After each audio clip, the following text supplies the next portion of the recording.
scars. I'll brush you up just like the dust upon my shoulder. I have a hunch of who you are. Believe it or not, I got the strength to blow you over.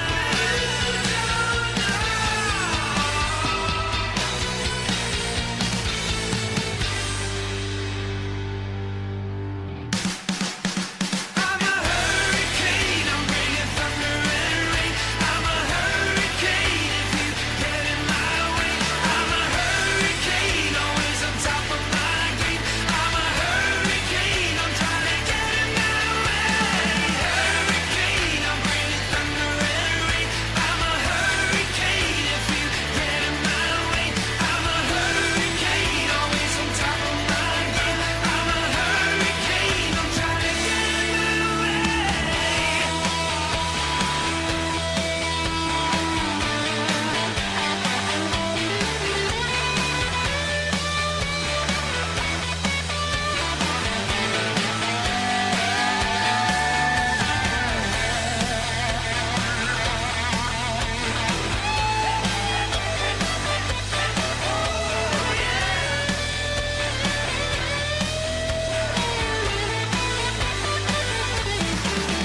I'm a hurricane, I'm bringing thunder and rain.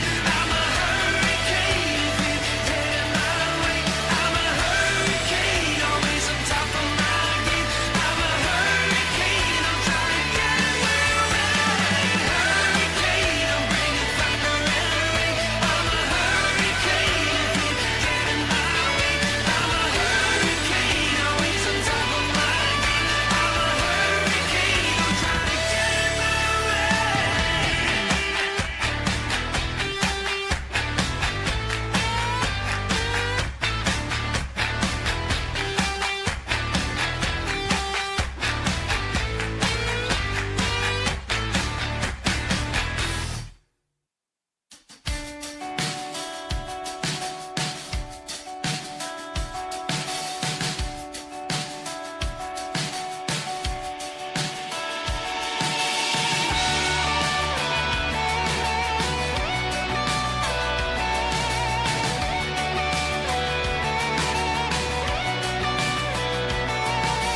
Suddenly, you ran from me.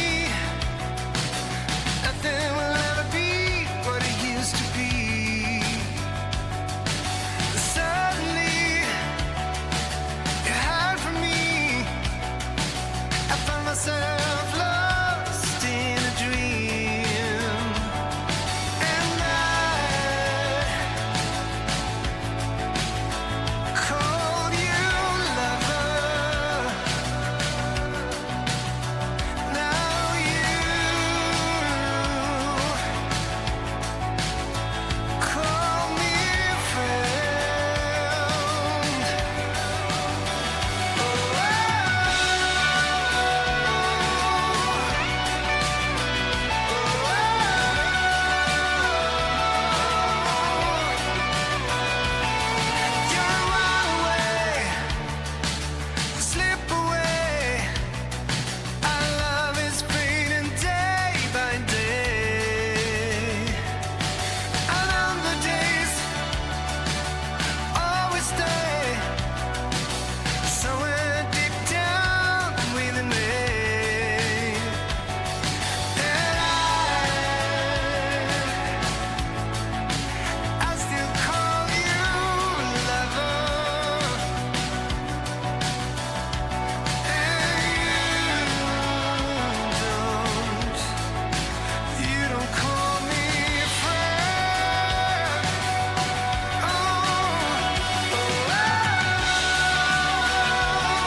Oh my goodness. It is a bittersweet time, friends, but it is a celebration all the same here at Roleplaying Unlimited. Thank you for joining us for our final televised stream of 2024, our final scheduled stream, I should say, for the Coalescence Chapter 4. We will still have at least 15 plus streams over the next month, largely video game streams and the like, because we have community challenges going on, and our community has deemed 2 of them of the utmost importance. So the only way they're going to accomplish those is if I do my part and make the Beskar mines available for mining and contributions. How y'all doing tonight, friends? Yes, indeed. We got that hype train the other day as well. Amazing, amazing stuff. Two record-breaking hype trains over the last 5 weeks, 6 weeks maybe, like at the absolute most. Like, it has been an absolutely amazing sequence of events. The extra annual supporters that we've gotten this week alone, people stepping up into the Epic subscription, to the Super Supporter subscription, to the Supporter subscription. It's just I am feeling the love, friends. If I were more technologically capable, I would have like an aura of butterflies and like hearts going around me here. Look at y'all contributing to those community challenges. This is the way. Only way we're going to get it done is if everybody is part of it. And we've got a lot of recapping to do here at Roleplaying Unlimited to cover the last 5.5 weeks, the last 15.5 weeks of activity. If I ran 45 sessions in 5 weeks, that's like a session a day. That's like $1 an hour. All right, so here we go, friends. This is where it all began. A beautiful summer's day. Actually, no, we had no part of this campaign that could be described as beautiful, I would say. Perhaps some of the people that we've encountered would be the exception, but the campaign theme and the setting itself, not designed to be beautiful. It is a post-apocalyptic setting known as the Coalescence. It is the results of our endgame from this July, when we had 50 plus characters between players, NPCs, allies alike take on the Sith Lord known as Nihilus, and they won.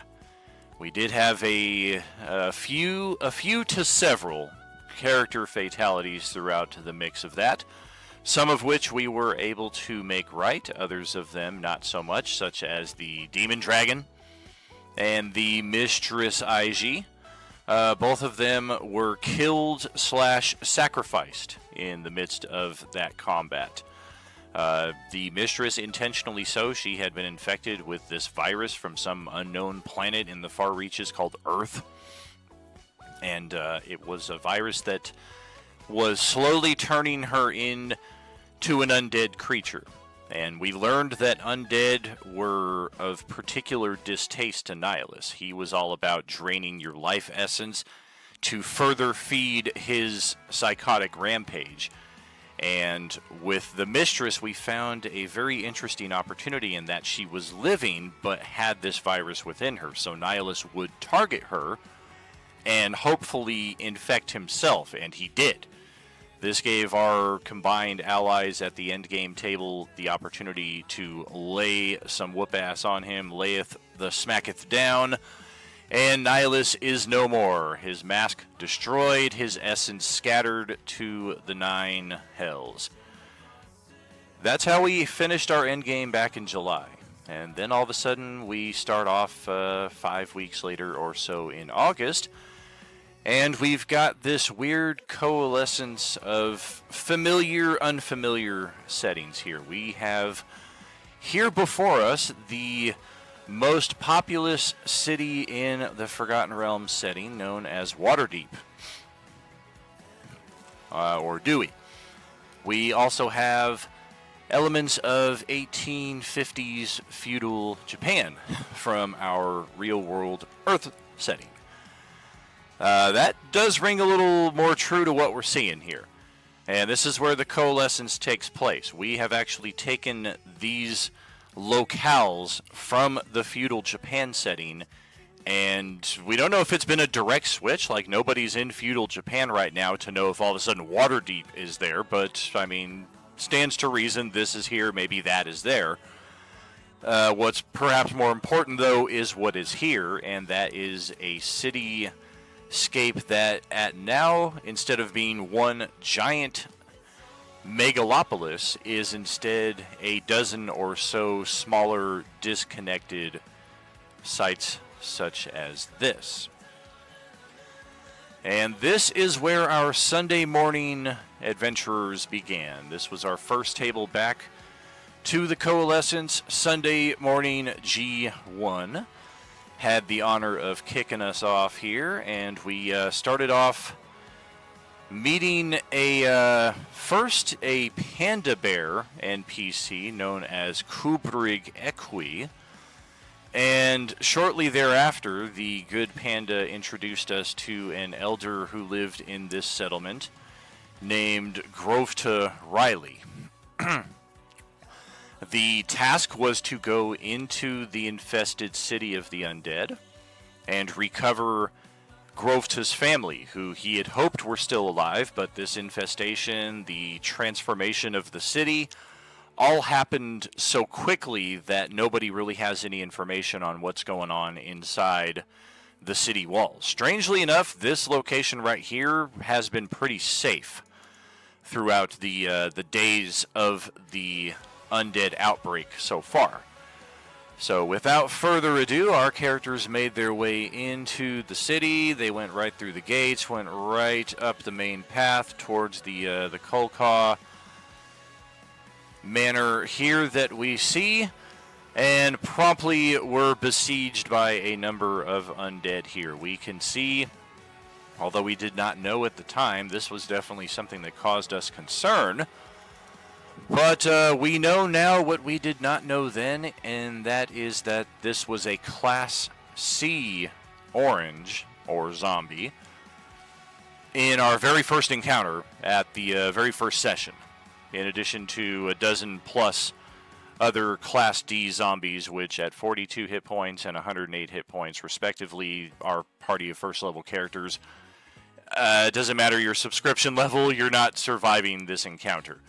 So we had to rely a bit on our wits, more so than anything, as we made our way into the Kolka Manor and found, much to our delight, that all four members of the family were still alive. The father Avarice, the daughter Borsi, the wife Yesna, and the son Marl. Having already drawn a great number of undead here, we tried to lay low for a bit, thinking that perhaps they would go away, but it seems that they had caught our scent on the wind, and were not going anywhere. So our stealthier characters actually moved to this site right here, set that barn ablaze, caused enough of a distraction to where they were able to exit out this pathway. And heading down this side, they caught some signs of civility, as we can see marked here on the map. Some of the lights were on inside of the inn-houses right here. One of the stalls at the barn had a horse. And opting not to investigate this area while we had this family of non-combatants in tow, they just kind of left this for another time and proceeded to head right back out the gate where they came and reunited the family over here. We had a lovely meal, a nice evening, part of an evening anyway, before it was just easier to write it than try to populate the map with that many oranges, because eventually our time of peace came to an end here at the Riley Manor, and a slight rewind, Our escape from the city was not completely unmolested. We did unfortunately have an encounter with a number of the Class D oranges that were making their way out from the north right around this intersection. And Kubrig, our panda bear ally, was killed only a few short hours after meeting him. So shortly after that is when we make our way back to the Riley Manor, and we are almost immediately driven out by the presence of 200 oranges that, yeah, we just don't stand a chance fending that off or facing against it. Even a well-placed turn undead spell, like there's the radius is not enough to hit all of them. So we come here next to the Ucore map, which is the first map I ever designed for the Enemir campaign setting. It's been redone not very many times over the years. I was very happy with the initial design of it. Somebody I used to hang out with did a very lovely rendition of the entire continent map. This would be included as part of that. And then when I got into playing online gaming and picked up the Incarnate subscription, that's when I designed the map again for online play. It blends in a little better than that old graph paper map with the colored pencils. Although they're still decent looking maps. I made them 23 years ago, and I think they still hold up pretty well. But anyway, here on the Ucore map, we have our Monday and Tuesday tables, which is where we're going to focus the next 10, 15 minutes or so. As we began Monday, actually, like more truer would be somewhere over in this location. Our party had met kind of in the wilderness in text RP before the campaign actually kicked off. And we knew of a potential safe place. There was a building on a lakeside nearby that one of our characters was aware of. So that was actually where we began our campaign, trying to make this little trailer here our home. And unfortunately, it was already the scene of a rather brutal crime scene tape blocking the place off. We've got the chalk outlines on the floor there. And we learned very early on the deviousness of some of these oranges, especially with this little generator room right here. Two of them, in fact, stayed hidden inside of this room the entire time, even while our party did combat, with like 6 or 7 of them to initially clear the place and get inside to begin exploring. It wasn't until one of them came over here and opened the door that the zombies like jumped out and, haha, surprise, suckers. So we've learned already a bit of their intellect and just how they are different and how they are similar to your traditional undead. And unfortunately, we did not have much opportunity at all to make this place a home or really to search it out much at all. The escape was so quick that they did not even get to grab a first aid kit that was sitting on the table right here. As we can see, a fair number of undead began approaching from all different corners of the map.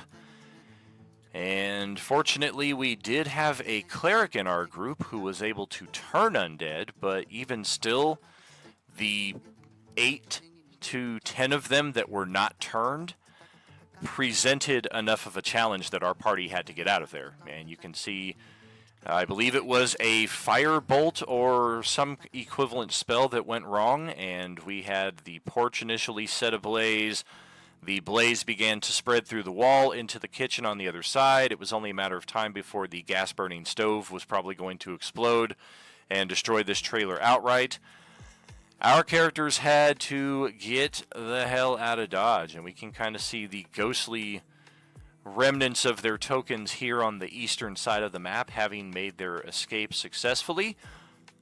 But much like Kubrig, Bly, played by our good buddy Dom, was caught on the wrong side of the initiative And the party went, then the zombies went, and then he went. And unfortunately, we can see him in the beginning of what is eventually going to be a perilous death-saving mode event here.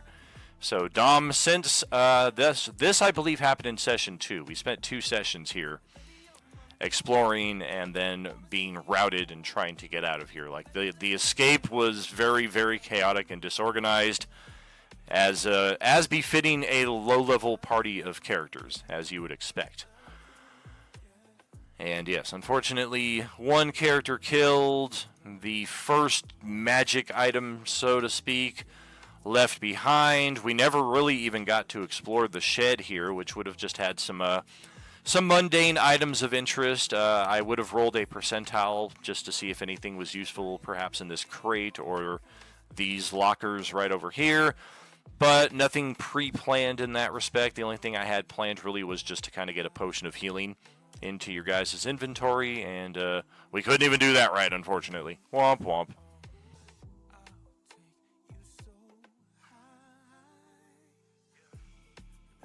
I don't try this out very often. I'm going to take a look at this real quick. Oh, okay. So it's just like a BRB screen, but it says intermission. Sometimes when they say intermission, like, they keep the camera on and the chat box on, so like it's like it defaults to a just chat mode from game mode. So I was wondering if that was the case, but yeah, I may jumping back and forth between this here and there so I can tend to the occasional bit of gardening, as you know.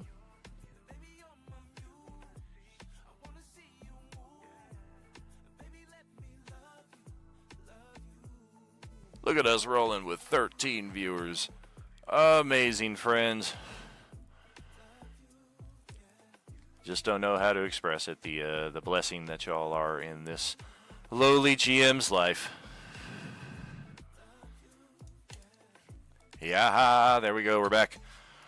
Alright, so Monday made their escape, most of them anyway, and yeah, we know one was unfortunately left behind. While they were checking out the trailer here, they did find a map for a very, very interesting location known as Turtle Cove. You may have seen it on the UCore map a few minutes ago when we were there. This at least gave them their next direction for where to head. And for most of these characters who are native to the Enemir setting, the lake absolutely goes here. This big settlement on the eastern shores is an anomaly, to say the least. So we converge Monday to check out Turtle Cove. It is in fact on the way to Turtle Cove that they will have another event, and we will come up to that shortly. We have some Tuesday stuff to cover here now as we get into the cul-de-sac with the plane crash. Oh yeah, this was one of our more exciting, definitely inspired from Lost introductions here, having a burning plane right in the middle of a neighborhood that has just had a zombie outbreak. What better way to get establish the chaos factor right off the bat? And our characters, in fact, began from the tail end of the airplane investigating this neighborhood. And you got to bear in mind that they do not see the map as you and I are seeing it now. They only see what their characters can see.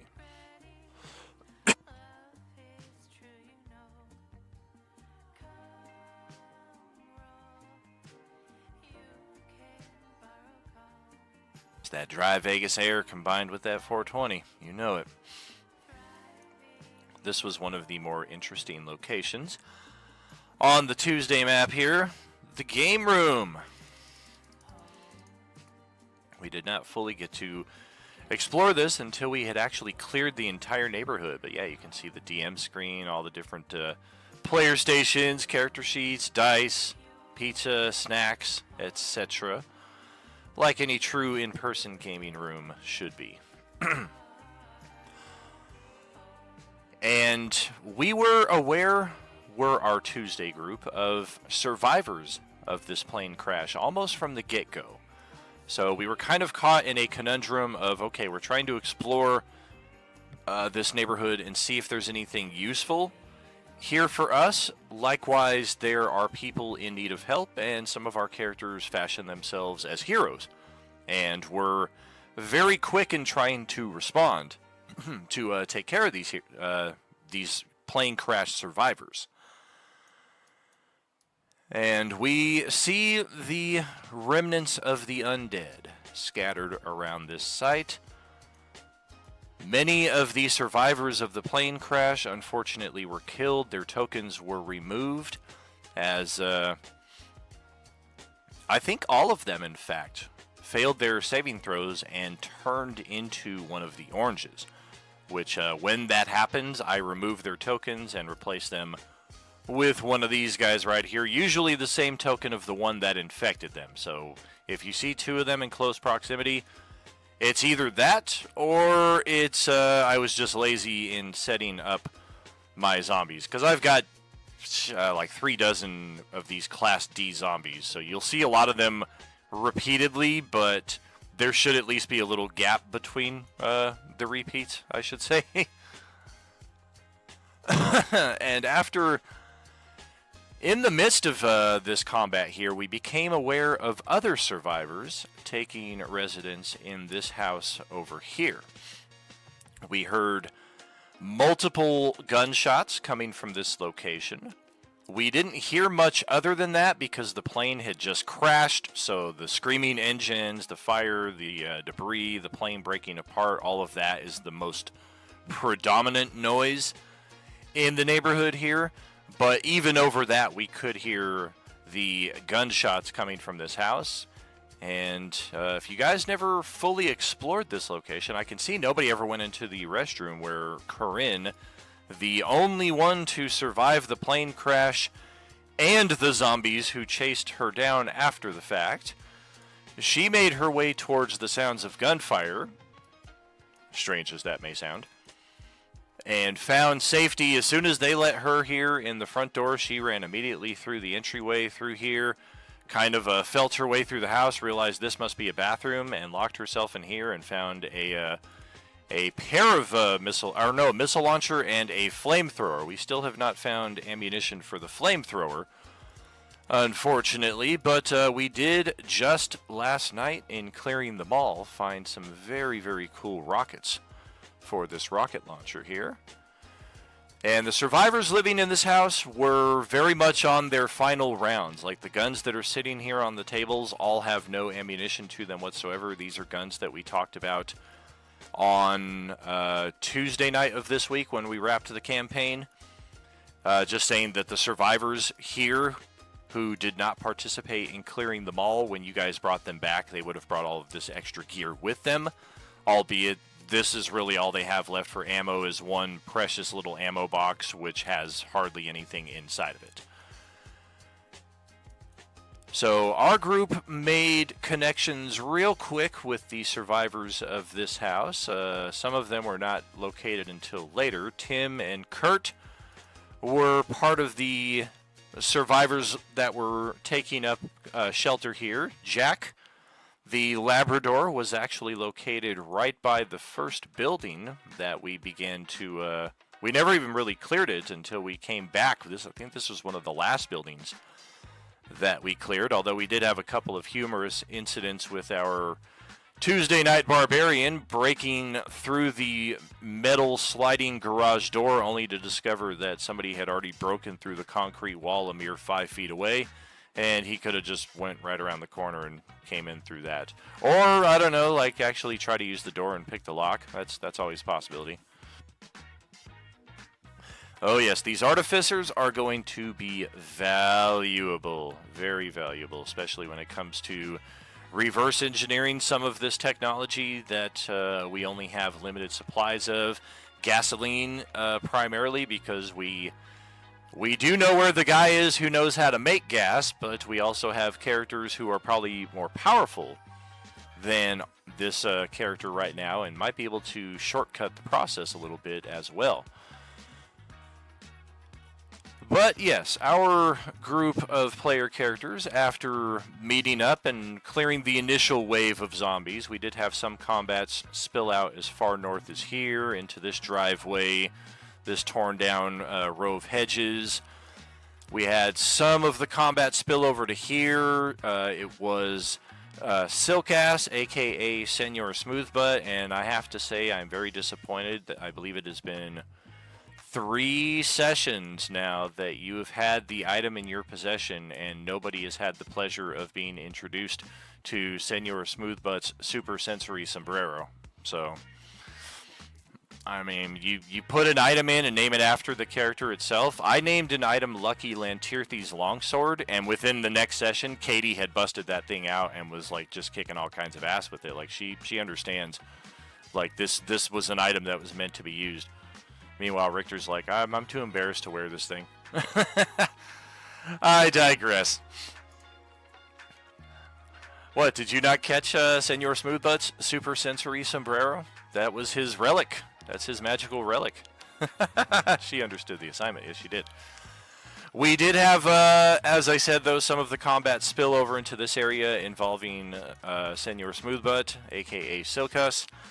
And unfortunately, due to the chemicals and the high-powered machines in this room, in addition to, I believe, an AoE spell, was enough to ignite some of these combustibles and cause a pretty substantial explosion, which threatened to set fire to the entire house. Fortunately, the character responsible for setting the fire possesses a legendary magic item, and this item was coerced into summoning an ice elemental to go put out the fire. An ice or a wind elemental. One of the two of them went over there, put out the fire, and saved this location for us to explore at a later time. I believe most of our tokens are going to be found back at the first building, but we did next head here to the south because there was one zombie banging on the door here for whatever reason. And we later found out it was probably to go reconnect with all the rest of its zombie buddies because first floor was very clear, but level 2... Get a little peek at my organizational process here as well. This is what I pulled from all 6 of our tables and just kind of tried to arrange them narratively in the order that our tables played them out at, but then on your respective pages, of course, you don't. Tuesday wouldn't have Thursday's maps and vice versa, but for this, I created its own special page just so everything would be in one location.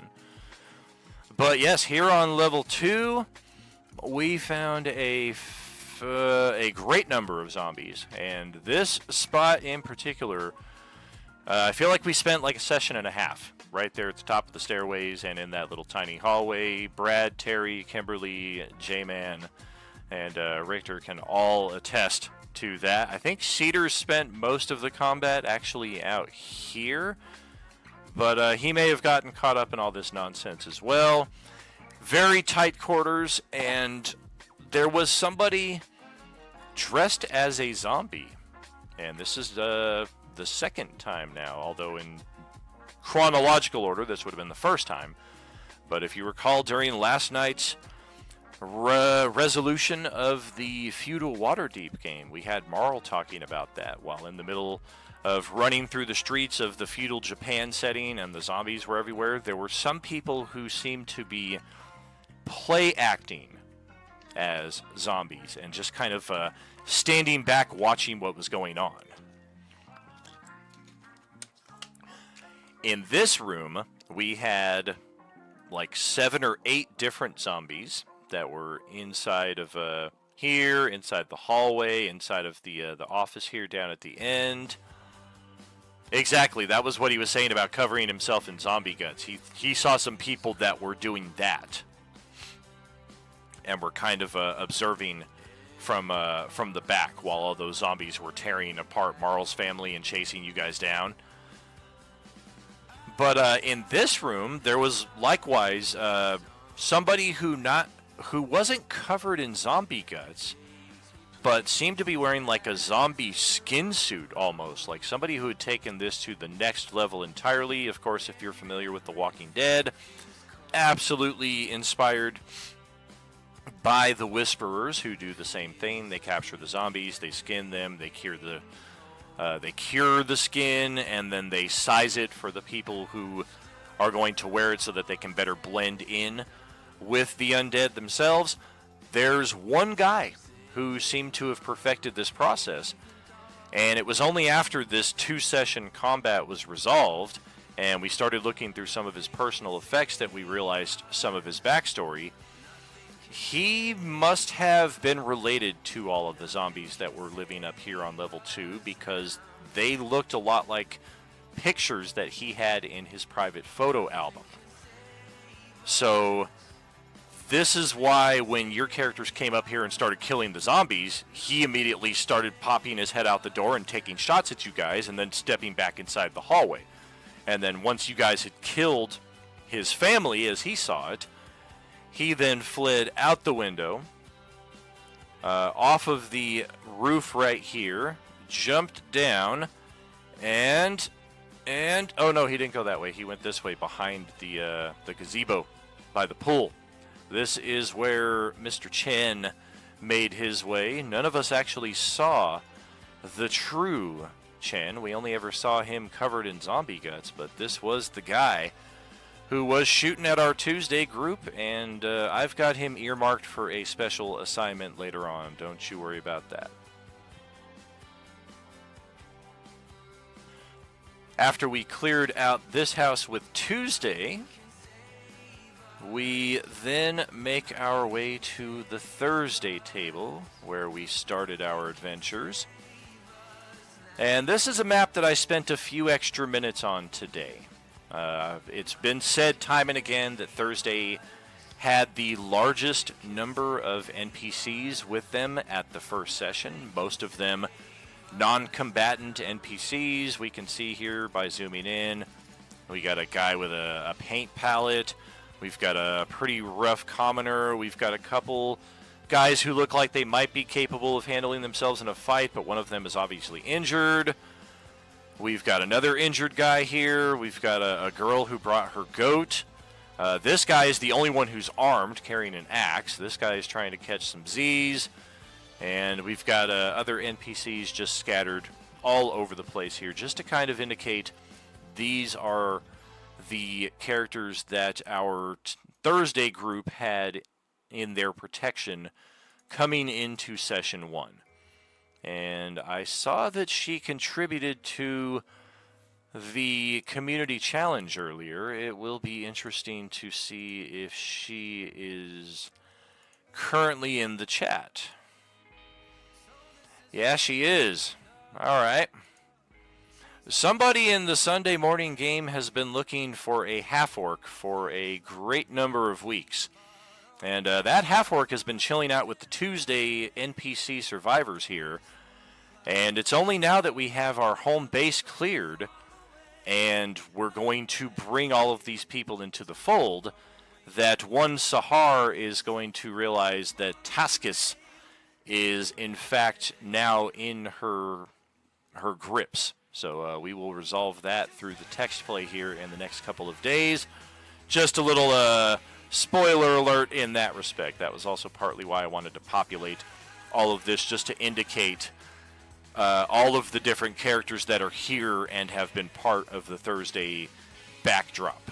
Thursday also began in a very equipped store. That was kind of the trade-off. They had the most characters to protect, but I gave them some disposable magic items, some potions of healing, and what have you, to start off the campaign.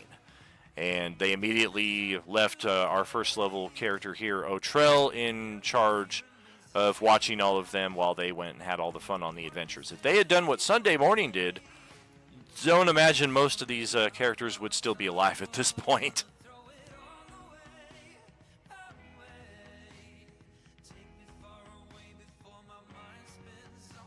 Definitely her bounty, but the question begs to be asked, like, who's going to pay it at this point? So that is Thursday. We began with some RP. We had a little bit more peaceful exploration in gathering supplies from our starting site before we moved out here. We no longer have Paracelsus Doc with us, unfortunately, but he was a very interesting cleric character who, in private chat with myself, was developing some very interesting theories about the Agent Orange virus and had some experiments that he wanted to do. So it is pretty sad that his character is no longer here with us. But c'est la vie. Thursday took to the streets because they... yes, they heard bells ringing, I believe is what it was. And they went off in searching for that, and came into contact with the one known as Noburo. Noburo has been a constant NPC between Wednesday and Thursday. More Wednesday than any others. He also has occasionally appeared in the Sunday morning table, as all three of those tables are connected. And he helped out briefly with slaying these undead, but it was clear that he was not here to help the characters so much as he was off on his own task. And given his movement speed compared to the characters here at level 1, it was a very quick and easy process for him to just kind of step in, kick some ass, and then fly off stage left here while everybody else is still kind of like, whoa, wait, hey, come back. All right. So I'm thinking actually they were not in pursuit of the bells. I think I've got that mixed up with Wednesday crew, because Wednesday pursued the bells and they pursued them to their source. Thursday, however, had spotted a rather large structure off in the distance, and I believe it was Genzo here who used his owl familiar to kind of navigate the land and try to find a place where all of our characters in the group would be safe. So that is what drove us here through the city streets and to our first site here for Thursday evening, the Pagoda. And here at the ground level of this mighty structure, we had some pretty interesting encounters with the first of the 1970s goth zombies. Although still for narrative purposes, they are just Class D zombies like the ones we've been facing in all the other tables.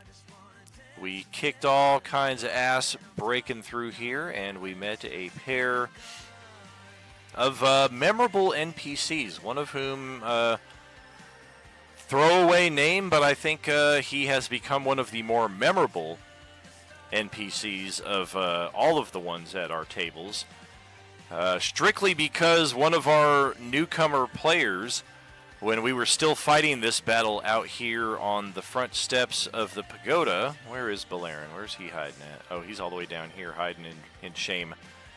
He mistook this as a zombie. Can't entirely blame him, considering like these guys are also like all standing in the same area. But yeah, after Rick was stabbed by our rogue character here, there were some interesting and humorous exchanges between the two of them. We did find one of the Undead Slayer daggers, one of the only ones that we've managed to locate in the field of play.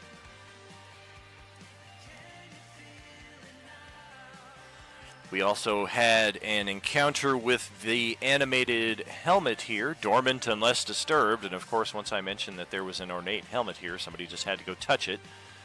And that prompted one of our few encounters with something that was not an undead. And following that, we made our way up to the second level of the Pagoda, but that would be saved for next time around, because Sunday evening had an adventure of their own. And in fact, this is jumping the gun a little bit. We should go here first. As Sunday morning started off on this lonely stretch of highway east of Omaha. Oh wait, that's turn the page. But yeah, they did start off here on this lonely stretch of road here. And this shrouded location was the first one that they saw. So naturally, they just started to make their way to it when they were met by this battle van driven by a couple of NPCs who we will get to know very soon on the next map, known as Jung and Tongue-in-Cheek. And our NPCs in the battle van warned our players to stay away from Roswell. It is heavily saturated with the undead. Most of the team that they went in there with are not returning alive. So they are heading out of there with all haste. And these characters, being obviously not from the New Mexico setting that these NPCs are used to, offered a ride along. Of course, we've got, and this has been a theme throughout these campaigns so far here in the first 45 sessions. We've got the language barrier issue. We've got characters who speak Common. We've got NPCs who speak English. We've got characters who speak Elven. We've got NPCs who speak Japanese. So spells like tongues and comprehend languages and effects similar to those have been very crucial, in addition to a decent performance skill, so you can kind of pantomime your way to friendship here.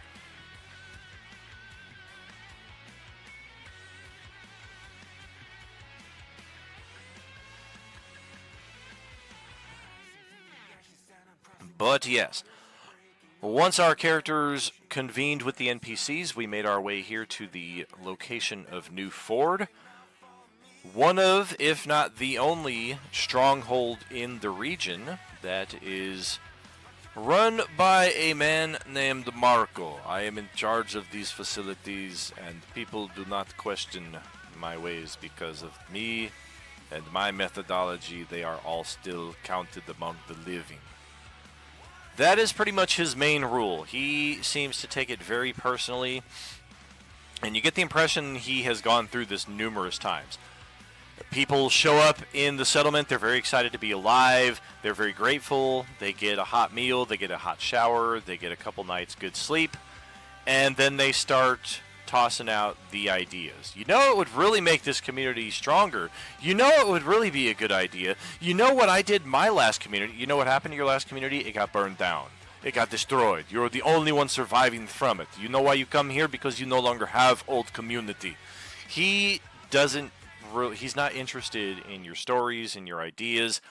Maybe if he gets the opportunity to know you and trust you. But people that are just showing up to the community, that is pretty much the main rule that he made clear, that he's not interested in your ideas.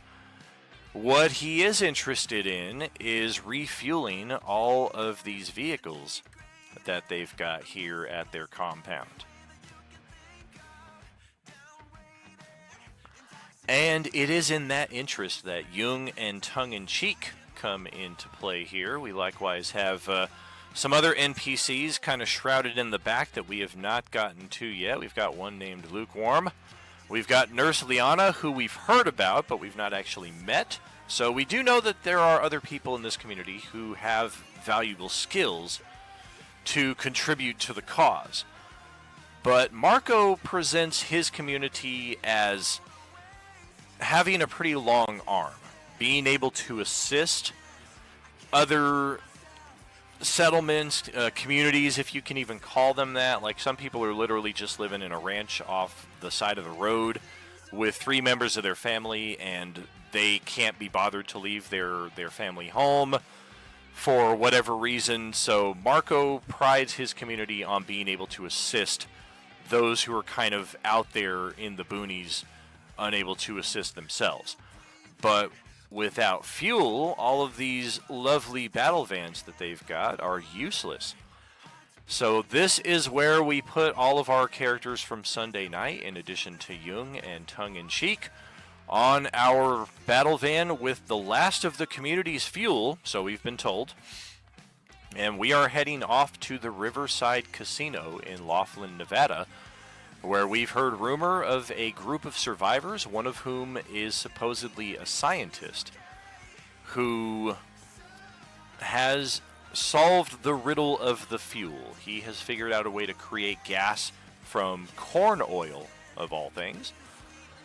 But that is an adventure that has to wait for another time, because our final table that has not yet seen any action here is finally about to. And this is a Wednesday evening. This is where it gets particularly interesting, because it's one of only two examples we've had of the Coalescence crossing each other. And everybody here at this table, this was our starting location. We actually had discovered this little area thinking that it was safe, it was unoccupied, and we investigated each of these buildings, confirmed that to be the case, and decided, okay, let's get some rest. And we're actually going to start off the campaign with a long rest. And of course, about an hour, 2 hours into that, we start getting assailed by a number of undead. Our party actually split themselves into the two different houses here. We've got windows on different sides that the zombies were able to get in and out of. Likewise, one of the player characters, Topper and Inky, who is trapped underneath the elk here. He actually made his escape from the window here when this zombie came after him and got a little too close for comfort. But as far as the mixing of the Coalescence, once the combat had reached its full tempo, so to speak, this ghostly helicopter with the characters from our Monday night table could be seen like just kind of rushing to get on this vessel here before it takes off, and then because it's a ghostly apparition, it vanishes from sight very, very quickly before the characters, and they just kind of earmarked that for later, probably forgot all about it because this was back in session 1, and we've had a number of sessions since then that had a lot more developments.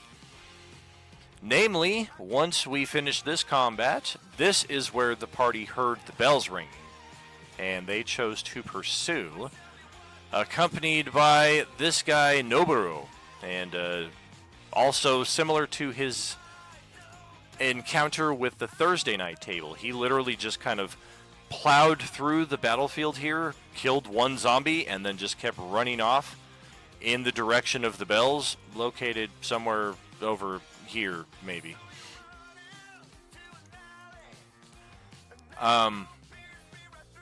But that led our party, at least, to kind of try to give pursuit. Like, this guy's pretty tough, he's pretty badass, so we're going to at least follow him and see what's going on, and that will take us to the bells ringing site. We did spend a few sessions here. I think I deleted all the zombies, because the battlefield we see here does not do it justice. Most of our characters spent a lot of the combat out here in the front yard, right here in the opening hallway. Some of us got here to the garden area where we officially encountered our first Class C orange. And Noboru spent most of the combat here in the dojo, fighting like a dozen of the Class C zombies by himself. And because these are paper walls, everybody was just kind of seeing the shadowy silhouettes of the fight. It was kind of like a cool narrative addition, I thought.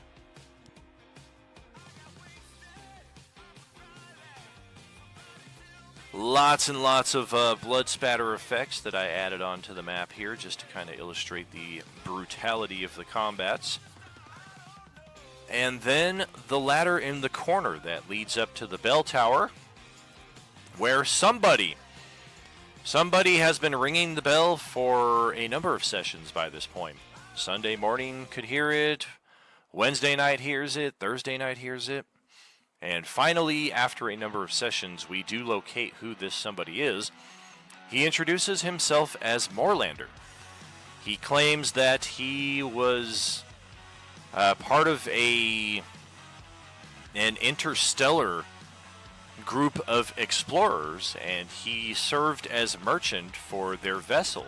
He doesn't know how he got here, why he's here, But shortly after he arrived, he tried to partner up with some people that he thought were trustworthy, and they immediately robbed him, stole his inventory, as he called it, and they left him here to deal with a lot of undead by himself. Thankfully, he had the wherewithal to get up the ladder, lock himself in the bell tower, and realizing the zombies are already here and onto his scent, and they're not going to go away, might as well ring the bell and see if we can draw other people here who might be able to help. And in exchange, you guys help me out if you guys will do this other task and find this Daimyo Isano who stole my inventory. I will make it right with you, and I will serve as merchant for your group. So that having been the case, we come full circle back to Sunday morning, and I'm going to send us to another intermission here for like 5 minutes or so, give my voice a few moments to rest. I'm sure y'all can hear the wheezing and the choking. So we'll give it just a few moments. I'm going to sip on some water here, and we will catch up with you for another cycle of the Coalescence Chapter 4.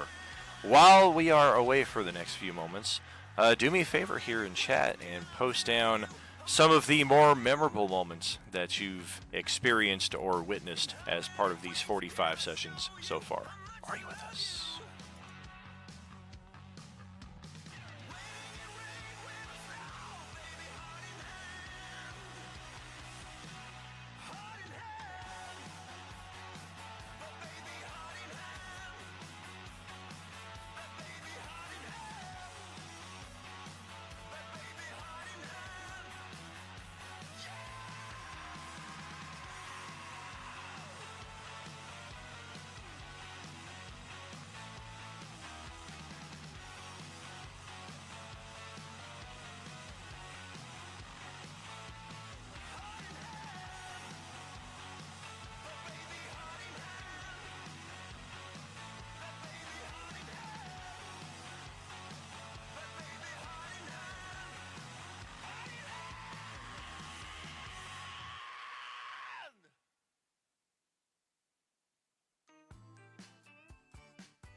Yo!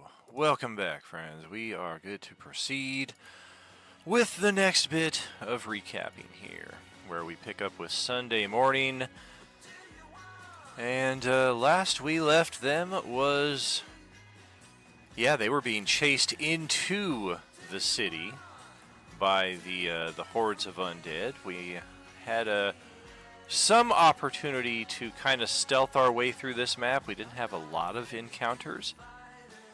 This is definitely not the street encounter that we will all remember with horror. But nevertheless, we did run into that sign of civilization. We passed it back on the way back into the city. Encountered a new party member named Ridabru Ikru. And unlike Kubrick, he has in fact managed to survive this entire time with our party. He did also, it wasn't his, but he did have a horse at that location where you guys found the signs of civility, and unfortunately in the midst of this combat, that horse just made a break for it. And last we saw of it, it was completely surrounded by zombies. No reason to think that anything good happened to it after that.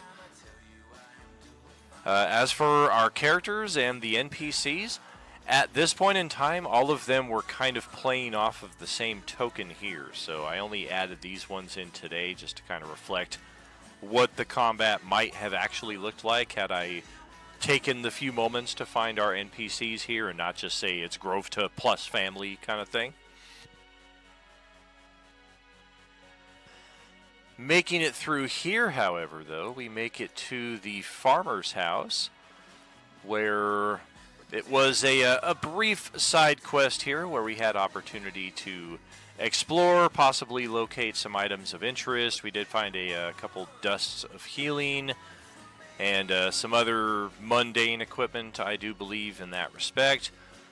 We, of course, had an unexpected encounter with a few of the Class D oranges. Some of them came from the back door, some of them came through the front door.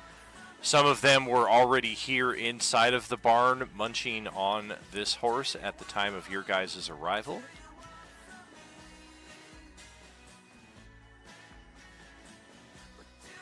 But otherwise, another successful quest here for Sunday morning. That's something I don't think that we maybe didn't pay enough attention to at the time because of what was to come, but we did have a good number of near escapes and successful protection missions here, even getting into the guard shack, although this is where things began to turn bad, as Sunday morning had their first encounter with a Class C orange, in addition to a number of other Class Ds. We did find some mundane gear here, as you can see labeled on the map. The Dust of Healing located here. Krill had been looking for his black and white daggers, a part of his character's backstory, and upon arriving here at the site, he was able to locate the items of interest. Unfortunately, in the middle of all this combat, we had zombies everywhere. Some of them even broke in through the bars right here, where all of our NPCs were kind of thinking they were safe in this room. And unfortunately, as the combat spilled further into this area, the daughter Borsi was bitten, killed, infected, and turned into another opponent for us to defeat. So that began the horrors for Sunday morning, and it were not a pleasant thing. And this is where Thursday spent, I want to say, 2.5 sessions on this random encounter, which probably should best be nicknamed 91%. And Sunday morning will, of course, understand the pertinence of that. We began over in this area roughly, as I recall, with instructions that we needed to escape through here. Unfortunately, the saturation of zombies on this map was high. They were everywhere. Everywhere we tried to run, everywhere we turned. We had a brief stall in this room. Some of our characters, in fact, kind of took this ledge out right here, this moss-covered slippery ledge, and made it back out here to the street. Redabru took use of the river here and his aquatic nature and managed to avoid attacks for one round at least by submerging himself. And we found the first little clue of what was to come here in the mask store. One of the cultists of Nihilus unfortunately lost part of his gear during a particularly harrowing escape from a number of undead in this area. And wouldn't you know it, it was our Sunday morning table that came along and found a Mask of Nihilus, which just began to spark all kinds of theory and conspiracy alike. And it would be a number of sessions before we finally found out just what that mask would mean, i.e. the cultists of Nihilus. But for the time being, there was all kinds of curiosity with Winston's mask. Yes, this is the map where we met Winston, but it would be a short while after. This is where everything bad happened. We just had him coming in from both sides across the bridge. We had some characters make their way out as far as here, but the zombies were coming down this alley. They were coming down this alley. Some of them were coming from this side of the street. So we took our stand here, and unfortunately, even an entangle effect here, even a turn undead. As valiant a defense as we were able to make, Yesna was first killed, failed her saving throw, and got turned into an orange. And Avarice, however, was merely killed. He did make his save against the infection and was later on just kind of trampled and beaten in the chaos of what was going on, and he died from that.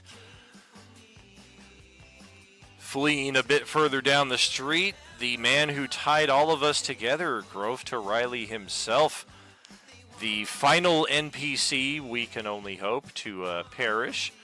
And it was there in the midst of that Dylan made the joke that we inadvertently created Batman here.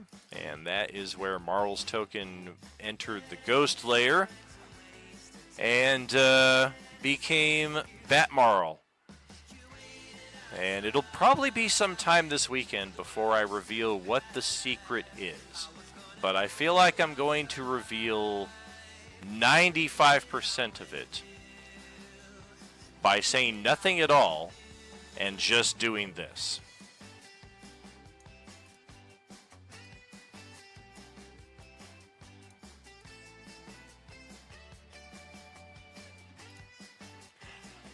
Make of that what you will.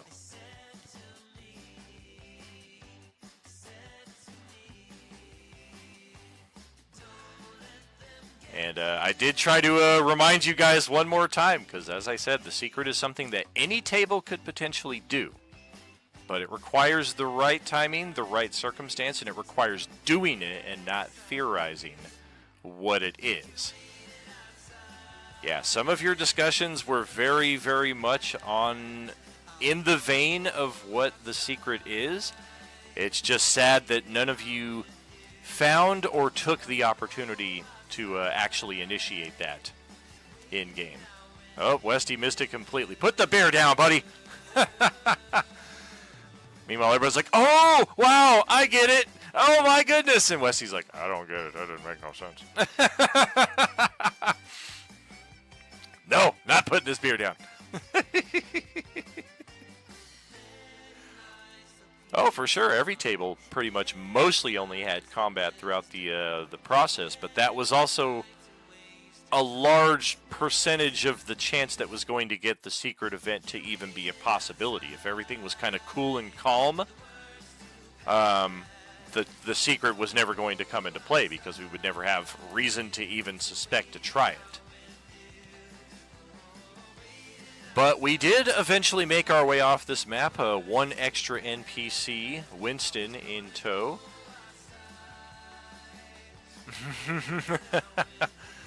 I feel that Terry was very close to it. I can't say for certain that you were 100% correct, but I remember reading over yours and being like, yes, yes, yes. It's been a few days, though, since I've read it, and a lot of people tossed ideas at me, so I don't want to mix your answer with somebody else's inadvertently. We also had one of the more interesting epic events occur in this area right around the time that our NPCs started dying. And that was when Alexander decided to redeem his Beskar Bucks and bring in the Deck of Many Things. And wouldn't you know it, as soon as he brought it in and declared how many cards he was going to draw, he even had a pretty ingenious way around it too, because he did our Facebook positive review thing, got himself a red card, which ended up being the Vizier. So before he drew, he used his Vizier ability to kind of try to circumnavigate some of the randomness of the deck and try to find out how many cards it would take to get a wish card. And he left himself a little bit too much ambiguity, though, when he specified that, oh god, what was it? Like, he was only going to draw 4 cards. So how many cards would it take to get the wish card? My answer in drawing and shuffling and drawing and shuffling was that there's no combination within the first 4 where you get a wish card. He chanced it anyway, decided to go for hopefully the Sun card or something in that respect, and he ended up getting the Void card, and his character's body fell lifeless. The soul transferred to an item, a very nearby item, I might add, but it's something that I didn't want to take his character away for the entire campaign. When you did your Facebook, you got the wish card. Yeah, you got a wish card, right? Yeah, a few people definitely got wishes. Some people got as many as 3. I think Richter was the one who got 1 wish, and he unfortunately had to use it for a teleport spell. But this is where Sunday morning would spend a great deal of their time. I did in fact have another side quest map entirely built that was a pretty substantial map. And of course I've just got it saved for potential use in Act 5 at some time.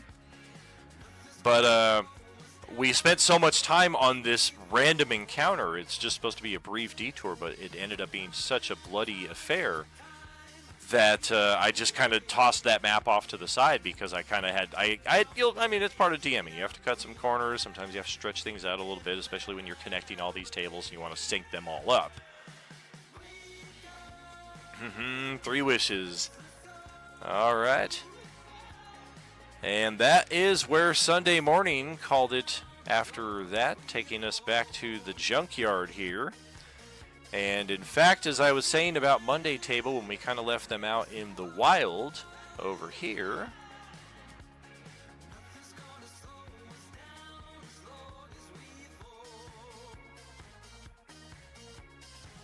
it's definitely challenging, but it's one of the more fulfilling things as a GM that I've ever had, especially just starting on a random Sunday in August and not knowing when I was going to end, but knowing that we're going to have the holidays around December, so we probably won't play as much during that month, if at all. And then only around October realizing, okay, we've got this many sessions left. This is the story that I still want to tell. This is where I want us to get. All of our tables need to get to this point by this time, and then having yesterday wrap up the way it did and seeing that all 6 of our tables got to where they needed to get to, it's very fulfilling. But this goes back to our Wednesday little vision that they had there, where they saw the ghostly apparition of the helicopter and the Monday party getting on that chopper. Our Monday table, in fact, as they were making their way over the landscape here, the zombies that were pursuing them from that little lakeside cabin continued chasing them. And we were going to have some issues with chase, movement speed, exhaustion, if this chase kept up with any degree of consistency.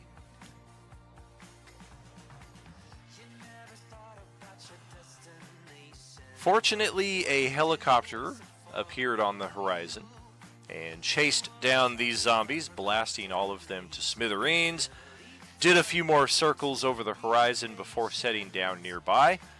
And from that helicopter, our Monday crew met the NPCs Thompson, Pete, Rusty, and Gene.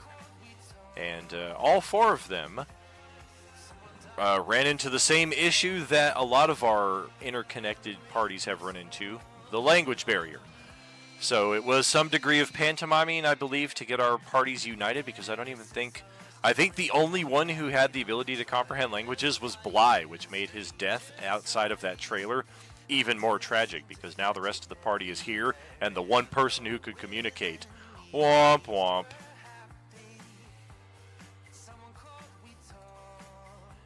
I may look into something like that. It depends, because those characters are going to come back for some unique and interesting events, but there is some wisdom to what you're saying also. But our Monday characters did get on the helicopter, and that is where we found ourselves here at the junkyard. The helicopter put down, completely out of fuel by this point. This was the end run for our Monday night group of NPCs. They were expecting to return home to a safe and secure society. Unfortunately, we can see that their junkyard was overrun. The front gate was broken down. Zombies got around everywhere. And every NPC who lived here was killed, with one exception. That being Lean Lure, who was revealed as a Yuuzhan Vong, an alien race from the Star Wars expanded universe, or the Legends canon as they call it now.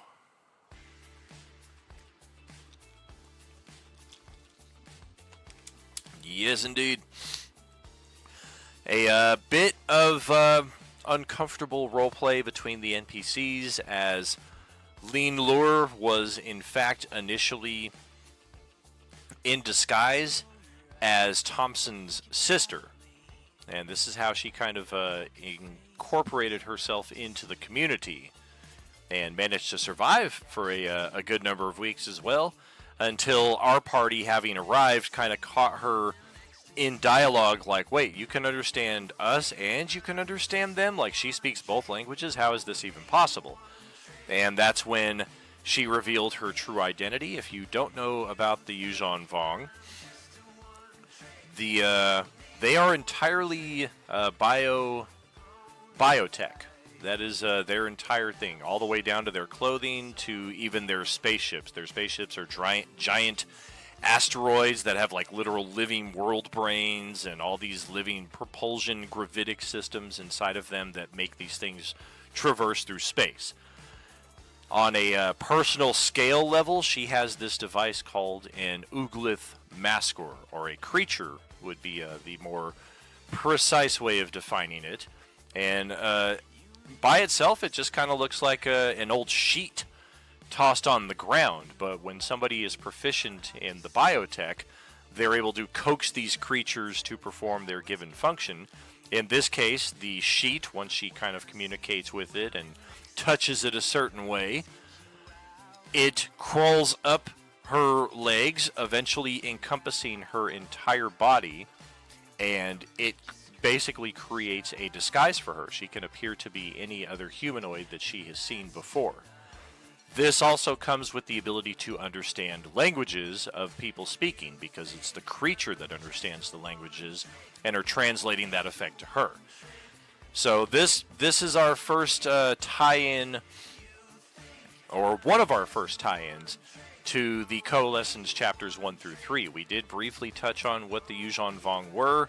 For those of you who do not remember, the Supreme Chancellor of the Core Worlds Confederacy is a Yuuzhan Vong. He took place in the final endgame battle, and for those of you paying attention in the Endgame Aftermath channel, he is one of the few people who also failed his saving throw against the Agent Orange explosion, so he is now an Orange. So the Supreme Chancellor of the Confederacy is an undead. That's good news.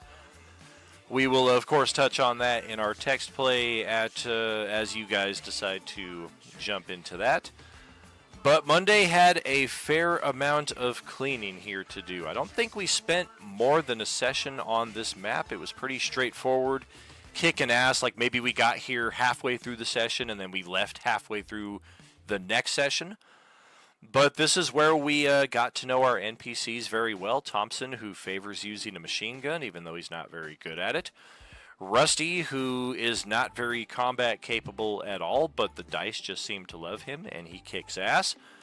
Pete, who favors the bow and is socially awkward, to say the least. And then you've got Gene, the former news reporter, who carries this camera around with him, and he is filming all parts of the zombie apocalypse. That seems to be his entire purpose. He does not participate in combat, but he gets very, very close to the action, recording all of it. It is from here that once we realize the junkyard has been overrun, we are all here on the same map here, Monday and Tuesday. Old Junkyard, this is where our Monday crew is at. The residential area here, the cul-de-sac, this is where our Tuesday crew is at, where the plane crash came down. For those of us here in the junkyard, we basically just see a big cloud of smoke over in that area, so there is nothing enticing us to visit that area whatsoever. And really the urgent task right now becomes securing a new base of operations, because the junkyard has been overrun, the gates are torn down, we're not going to be able to repair those before the night's over and more zombies show up, so let's try to explore this area a bit more. Looking at the map, the mansions might have made good homes, but we can tell at a distance that that whole area has just been destroyed. Likewise, the industrial zone, it looks like at one point in time another group of survivors, possibly even multiple groups of survivors, called this place home, and whatever happened to their society afterwards, we're looking at the remains of it. Walls destroyed, buildings completely burned out. So we find ourselves here at the mall. That is where the Monday table will eventually head to, and so will the Tuesday table eventually. But we got more work to do here in the cul-de-sac.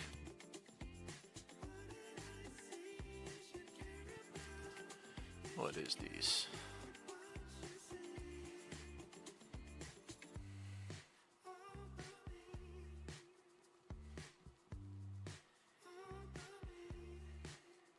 Got my Ring camera going off here, so I'm just naturally trying to find out what's going on. Oh yeah, Amazon. Okay. All's well. So yes, our Tuesday crew would continue clearing out these buildings, the most prominent of the remaining ones being this magical wonderland over here. It is not until we ascend these staircases that we have the pleasure of running into His Majesty Blizzard. This wonderful pink octopi jellyfish looking creature right here. Yes, and we're going to touch on this moment in great detail here. We're going to have to grill Brad pretty hard on his motivations, so if you wouldn't mind mandating that he jumps in to the stream here, we're going to need him. So yes, our crew made their way up the stairs, and they run into our little jellyfish creature here, who informs them that they are entitled to enter these rooms where he has numerous prizes awaiting them. All they have to do is indulge him in answering a few riddles.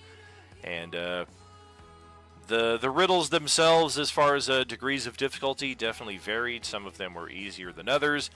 All of them pretty straightforward. None of them like intensely mind-boggling that you have to spend like an hour trying to get into it. But in the interest of not bogging the game down, we all did spend maybe like 2-3 minutes or so. What is the average velocity of a sparrow? And yes, the characters, as they begin to unlock these rooms, you can see my notes here written on the side here. We got some anti-oranges for those of you who successfully answered the riddle here. Brad and Terry were the only ones who were able to make their way into this room, where I've actually deleted the effect, but there was a pool of oil here on the floor. The effect of that was basically just intended to be dip your weapon in this oil and it will magically it'll magically harden the sword and make it like a +1 or whatever your weapon of choice happens to be. And Brad found the pool of oil pretty curious, but in listening to the replay streams, we definitely had a few missed beats of communication there pertaining to who did what, when they did something, if they really did something, because yes, we did successfully get the party into all the rest of the rooms. We found a number of scrolls in this area. As people claim them, you can see that they kind of checked everything off. We found some other potions in here. This was scroll room. This was potion room.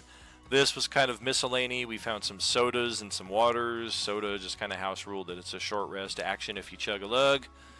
The sparkles gave everybody a long rest, which Tuesday actually had double the long rests of all of our other tables. All the other tables had to literally find a place to kind of hunker down and get that 8 hours, whereas Tuesday just kind of walked into a room, got an immediate long rest, and then I think like a session and a half later got another long rest. So you guys had a slight edge over the other tables in that respect. But yes, indeed, upon opening the door and exiting this room, the powers within were no longer applicable. The whole point of the riddle was that you had to answer it to get inside and get the bonuses. Obviously, going inside and then opening it and saying, hey, everybody who did not answer the riddle, come on in and get yourself some of this magical oil. That was never on the table. And I think that was largely where we ran into problems, because Brad, absolutely brilliant answering the riddle and getting in, and then as soon as getting in, not really understanding or figuring out what the oil was for, trying to figure it out in character, not really having a lot of luck, and just figuring, I'll open the door and some of our smarter characters can come in here and figure this out. Oh, damn, the oil got dissipated by the temperature exchange between the bathroom and the hallway, and now it's all evaporated, whatever the heck happened out. Exactly, it lost all of its efficacy coming out. That was the whole point of it. It's like the Holy Grail. Like, you can't like take the magical water in the Grail like out of the sanctum. Like, that's breaking the rules. So this is where Tuesday Crew finally began wrapping up their map. We did have some other encounters. One that revealed a couple of other NPCs, Maggie and Kate, who were taking cover in this room until Silkus decided to shatter their barricade here. You can see that they knocked over some shelves, and they also had the door barricaded. And then all of a sudden, the shatter effect blasted the door open and almost killed both of them in the process. But Kate and Maggie do belong to the Scott, Joey, Kurt, and Tim group, all the way back on level 1, but it would be this house right here where they're all taking cover. Last but not least, here on Tuesday, we did some more exploration. We did pretty much find everything on this map. We did find a Phoenix Down feather, but I have nothing to ping on this map otherwise to give you any kind of hint. I suppose I do, but it's not on this map. And I think you guys understand it already as it is, or at least some of it. Sandwich Sammy, yes indeed. Sandwich Sammy was trapped inside, oh goodness, level 2. Yeah, he was inside the world's tiniest restroom. Right over here. And just, he had drawn the attention of a number of zombies. He was stuck trying to get out of the window here, unfortunately. And Zara came over and saved him. And that is how Sandwich Sammy became... Where the heck? Oh, this is back on level 2. No wonder I can't find what I'm doing. Level 1, that is how Sandwich Sammy joined. This is the junkyard map, so I'm once again just all over the wrong place. Yes, indeed. I'm not going to repeat the same thing, but that's how he's there. That's why the dude with the sandwich. Yeah. And what a mighty sandwich it is. Corinne likewise survived the plane crash. Tim and Kurt, not the most combatant-capable characters. Tim is okay, but we can see he has sustained an injury that is not going to easily be recovered, even with a quick cure wounds and a max health restoration. A lesser restoration or some kind of effect like that may be called for him. But we've got plenty of downtime too, so he might just heal that naturally. And yep, we had another Phoenix Down feather right here, I do believe, before Tuesday Crew finally located this set of stairs right here, leading down to the basement level. And these were the stairs leading down to the other basement level. I think the only ones, or no, it was these ones right here. I think the only ones we didn't explore in that house at the time. And then likewise, there is this hatch over here that leads to the other section of the subterranean level here on Tuesdays. But that is where they would pick up in the next session. Continuing with Thursday,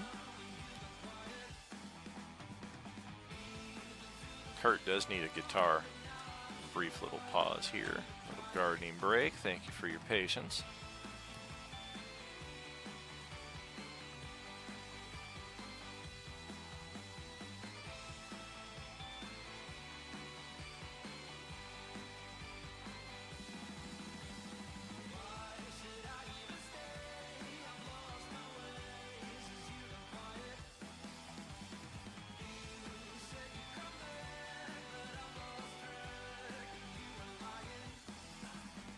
And here we are, proceeding up to the first level of the pagoda. We got the ground level, and then we got the first level.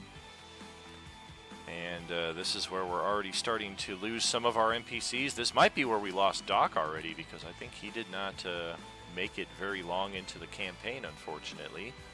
And Marcus, unfortunately, the East Coast time difference, we just keep losing him in the last hour of the session, unfortunately. But this level was very straightforward.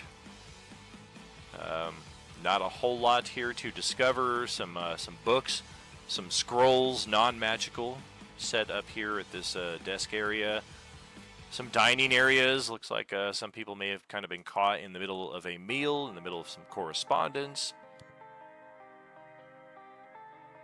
And then we've got some more of those interesting 1970s goth-ish type zombies, although these were even from a different pack. These are not the same as the goth zombies. And this is kind of a sneak peek, actually, at I believe some of the tokens that I'm earmarked for our Class B zombies to be encountered in Coalescence Chapter 5, coming 2025. But for these purposes here in this combat, they were all just Class Ds, and they kicked ass. Can you give Brad disadvantage? Yeah, you can spend the inspiration on that, or the Beskars on that. Likewise, level 2, pretty straightforward here. I think I probably got rid of all the zombie bodies, or they are underneath our characters. Yeah, looks like they have already been eliminated from the level. Of course, the levels are getting smaller the higher up we get. We've found a couple of these urns here, these arcs containing the ashes of dearly beloved deceased family members. We have found numerous full plate samurai armor. Likewise, an antique vase. I don't think our characters really messed with any of these. We were just kind of driven to continue up and up to level 3 here. And yeah, this was a non-combat level right here. This is in fact where we met Lilith, the first of the Class B sentient zombies.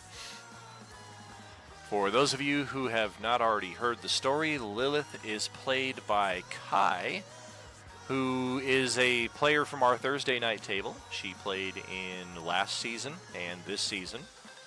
And as her character was kind of left in an ambiguous state at the end of Coalescence Chapter 3, I took some liberties here in introducing the potential fates of some of our characters who were left behind in that end game by converting her into a orange and having her present here to kind of connect some of those dots for you. Just like most of your characters, though, she's out of place, she's out of time, she doesn't know why she's here. So a lot of your questions trying to resolve the larger mysteries of the campaign, not really having much luck working with her. First what? What did I miss there? But this level right here, after we had some RP with Lilith and realized that, okay, we're not going to fight her, she's not going to fight us, and really all she seems to want to do is kind of hang out in an observational capacity, we will do so. We did have to, you can see all our tokens are kind of stacked up over here, but yeah, the first sentient zombie that we have encountered, indeed. They encountered her a number of months ago, actually, probably back in September. But yes, we did have to, I think grab some ladders and kind of set things up, because the only way up to the top level of the pagoda is this ladder right here. And it's on top of a platform that's 20 feet off of the ground here. If you guys remember what the last level looked like, this is the armor and the antique vase from that level. So easy to climb the stairs here and get to this landing right here, step outside, kind of look around, but like, how do you get to the top level unless you can either fly from here or make your way to here and climb the ladder, which is what we did. Ascending to the top level of the pagoda, where there's really nothing of interest up here whatsoever aside from the daimyo of this particular pagoda. And I think I doubled up on a name. I had an extra name somewhere in my notes and I lost track of it. And I think while we were fighting this zombie, I was calling this zombie Kato. And I believe the daimyo who was in possession of Tank's castle, as we will see coming up to the end of Coalescence 4, was also named Daimyo Kato. So slight flub on my behalf there. This zombie being an undead, though, it really doesn't matter what its name is at this point. All we know is that it was a powerful character that became a zombie, was still taking residence in its pagoda. And good news! Our party has successfully cleared the pagoda. We've killed all the zombies. We now have a safe place for all of our NPCs to come. Oh, and then there's an earthquake and the entire pagoda gets rocked and destroyed and leveled to the ground. And our characters, in fact, in the tail end of this combat against Daimyo Zombie here, ran into this guy. Looks a little like Noburo, except it's not Noburo. His name is Ryu. Ryu Isano. He was here.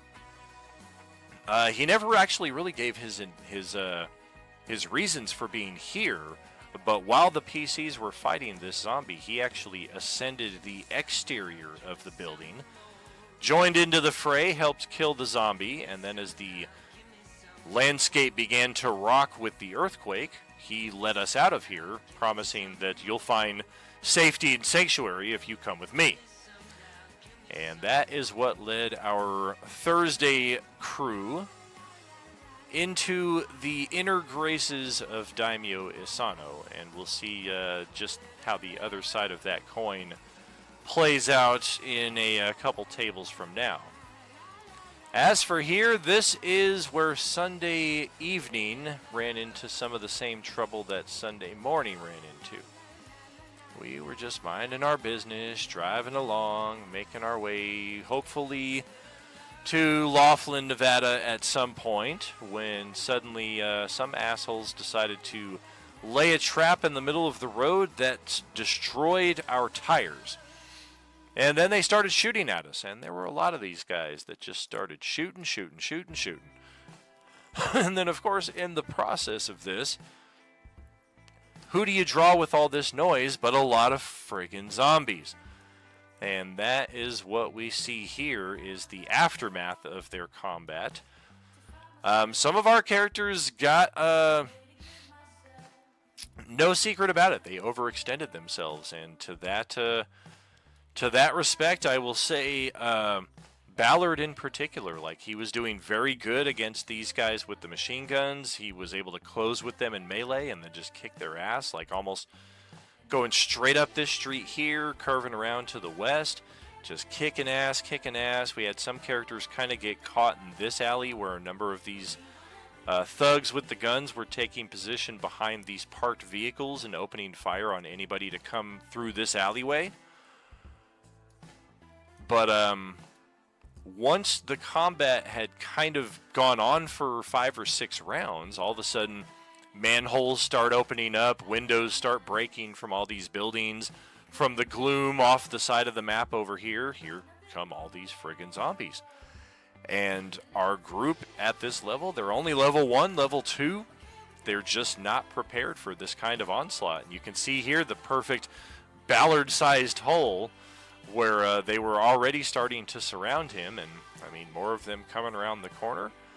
There's some debate on both sides of the table as to whether he would have survived this attack had Mike's character, Xavier, not also been in dire straits, but he was standing up on the roof of the metro station here. He had actually gotten over here after using his Mold Earth ability to kind of pole vault over the zombies and make it to a position of safety. The biggest problem is that Jung and Tongue-in-Cheek, we actually had 2 battle vans that we brought with us, and both of them had their tires shredded. Jung, Tongue-in-Cheek, they spent the entire combat repairing the tires on one battle van, and then no sooner was it repaired, they honked the horn and they were like, let's get out of here, we're not waiting on you guys, we're not here to fucking demonstrate our badassery and that we can kill 50 zombies around us. Like, while you're killing them, 100 more are going to show up. So they peeled ass and got out of there and started heading on down the street to make good their escape. That is where Ballard had to use his wish spell gained from the Deck of Many Things to essentially wish him and Xavier onto the battle van with the rest of the characters here.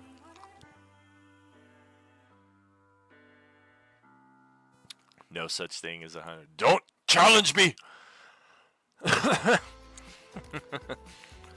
So that is where Sunday ended off their adventure.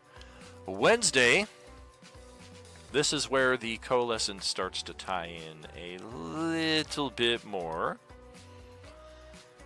As Thursday, well, they are working directly with Daimyo Isano, who is the person who lives in this fortress. It's a beautiful looking fortress too, if you don't count the fucking Tarrasque here hanging out in the courtyard. This map unfortunately caused us many hiccups and delays because it is a dynamically lit map, and just look at the frickin' size of it. I think I'm a little shy there. I was about to start counting, but I don't think that's 100 zombies quite. It might be. It might be like 80. 80 or so. And, yeah, our Thursday table, they had gotten themselves on good terms with the Daimyo. Daimyo volunteered in exchange for their service in helping defend his home, that he would give them room, board, he would pay them.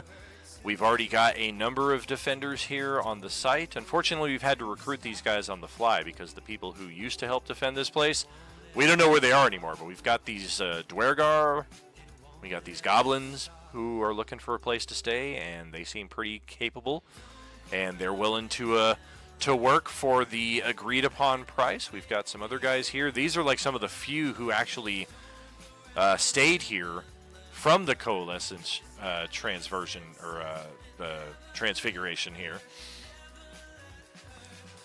But that is where we find our 2 different parties here on Wednesday and Thursday on opposite sides of the same battle. Our Thursday table is working for the Daimyo who stole Moorlander's inventory. So our Wednesday table, having investigated the source of the bells, they've been tasked by Moorlander to recover his inventory, and then that will be very good things for all of them. Unfortunately, our Thursday party has no idea of this deal having been made, and in fact, Daimyo Asano doesn't seem like that bad of a guy. I mean, he's got a really good setup here. We don't really know a whole lot about him personally. We just know he seems capable and he's got all his shit in order here. So why not? Let's work for him.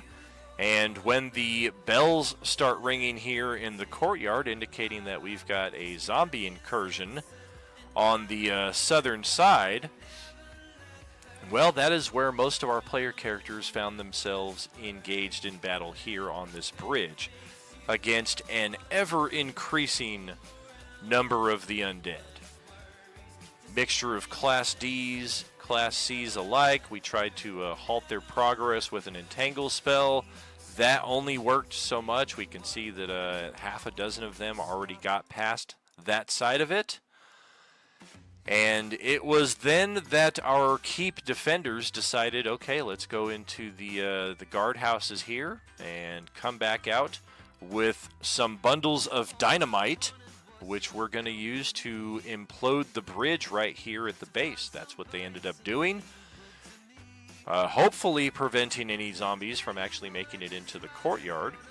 However, at the time while they're doing this, Noburo from our Wednesday night party has joined that Wednesday night group, and they've already begun an incursion here on the back wall. They found a guard barracks here, a sentry tower, and they opted to just try to scale the wall, try to make their way up there. One of our characters, in fact, used a vizier from the deck of many things to answer the question of how to get up there. So we found a ladder hidden in the bushes, and that's how the rest of the party who didn't have flight or climbing speed or super athletics, what have you, were able to make their way up here and eventually make an incursion into the daimyo's castle from the meditation yard here. Whereas Noburo, he continued all the way here around the exterior of the castle. Briefly went up here thinking that he had found a shortcut, killed a zombie, and realized, oh, this is a wall, I can't get up there. So he went all the way back down. All the way down through here, finally found an entrance under here. This is not a wall that's blocking this. This is an overpass that he was actually able to just walk right underneath. Into the courtyard here, that's where we have a dead knight. That's where we have some of these other knights that are injured. You can kind of see based on some of their health bars. This named Dwergar has taken some damage. This one as well. And I think we had some others that were dead up over... Or no, we had some in pursuit. Yeah, these were the ones that were battling Noburo. They followed him all the way up to here. As he just tore ass through the courtyard, made his way up the steps all the way through here, and into the front entrance of the daimyo's castle here. So now we've kind of got some interesting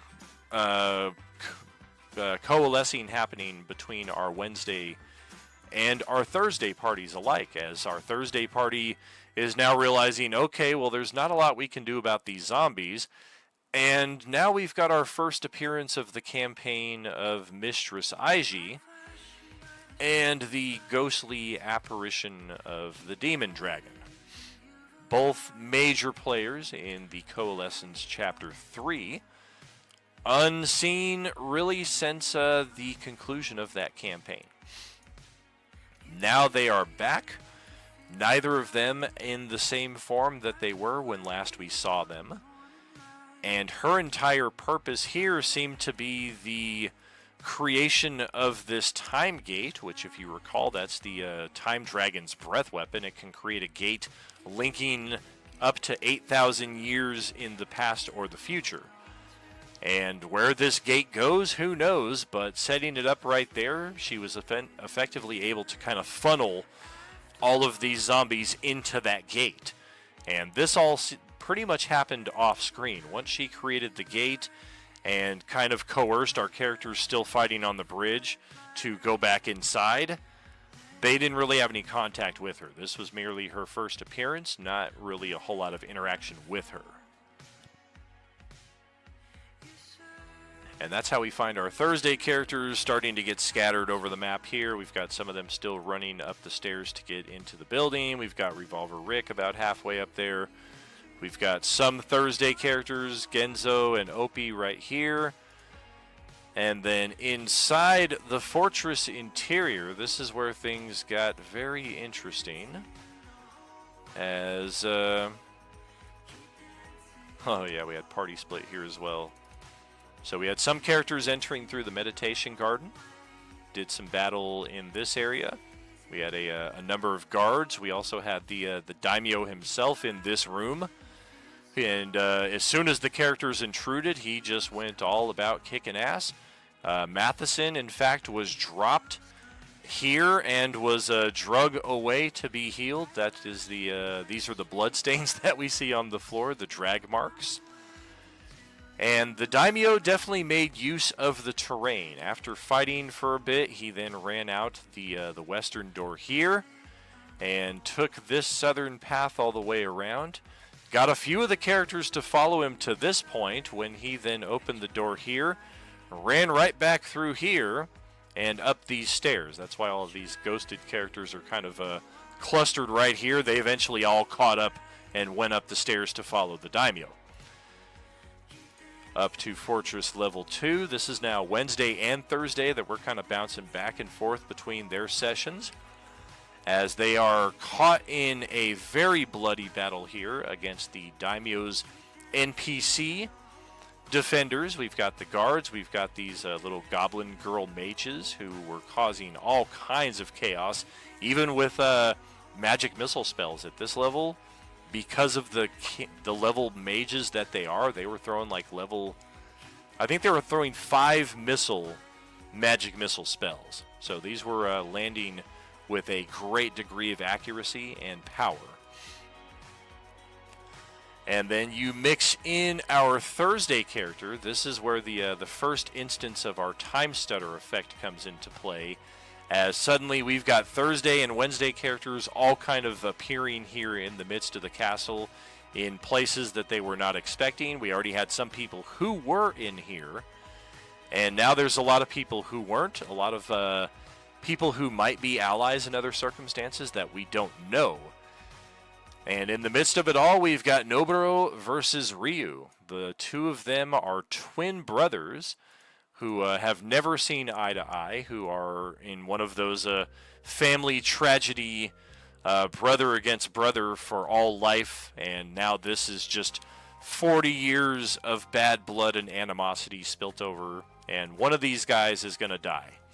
And it was, in fact, Noburo who lost the battle.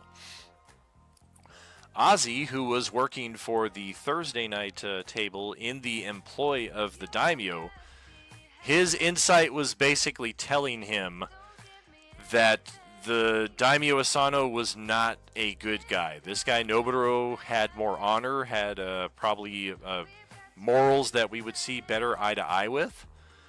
And thus he snuck up into this and gave a Phoenix Down feather to Noburo. He also, I think it was Ozzy, it might have been another character, it might have been a tag team between two of them, but they also gave him a long rest.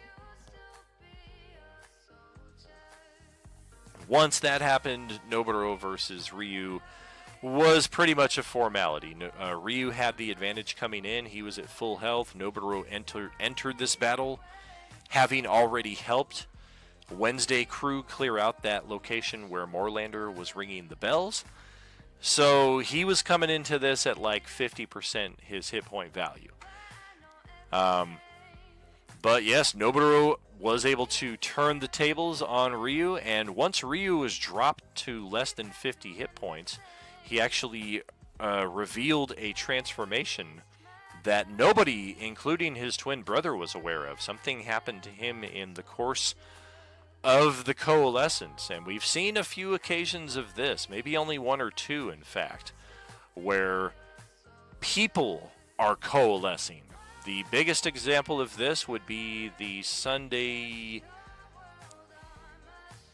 night table, I do believe it is, where we have a character with the mind of a 1970s hippie, but he is in the body of a Furbolg, I believe, druid. So he's got some interesting conflicts happening with his own character in that respect. This seems to kind of be something in that vein, and that it's still the same person, but there's some kind of transformation that has taken place with him. And with the daimyo being destroyed, we think, okay, we've got two parties of adventurers here. We will briefly take these opportunities to explore the rest of the keep. And in fact, we'd never explored these levels. The doors have not been open. There's not a single token up here. Look at all this cool stuff we left behind. A couple of magical weapons right over here. Stockpile of magical arrows. Look at this beautiful private hot tub up on the top level. The very top level, however, somebody had to have come up here then, because this is Moorlander's inventory. I think at this point it was pretty much just a formality of clearing the place out and making our way up here and getting, make of that what you will. It looks like some kind of urchin, some kind of sea urchin that's got some kind of magical quality to it, maybe. This was the inventory. Nobody asked any questions. They just took it, gave it to the dude, and have accepted the fact that he is now able to provide all of these magical items in exchange for gold coins and Beskar. That is not the secret of the campaign that I've been trying to push you guys towards, but it is an interesting curiosity that I find interesting that nobody has really tried to pull at. And then, of course, now that we've got this entire place set and prepared for our occupation, it's a Tarrasque. It is the Tarrasque. It is the epic variant of the Tarrasque that makes the 5e Tarrasque look like the Tarrasque that it is. It's honestly not a challenge that most groups have any issue with, especially if they are of appropriate level and adequately equipped. It's kind of just like a check or a badge that you put on your uniform after you're done with it. This Tarrasque, however, is something a bit more interesting. Why does it have 2 health bars? I'm not saying. Why does it look different? I'm not saying. But it's pretty cool, and as soon as it arrived and it began to level the entire castle complex, our parties found themselves needing to run once again.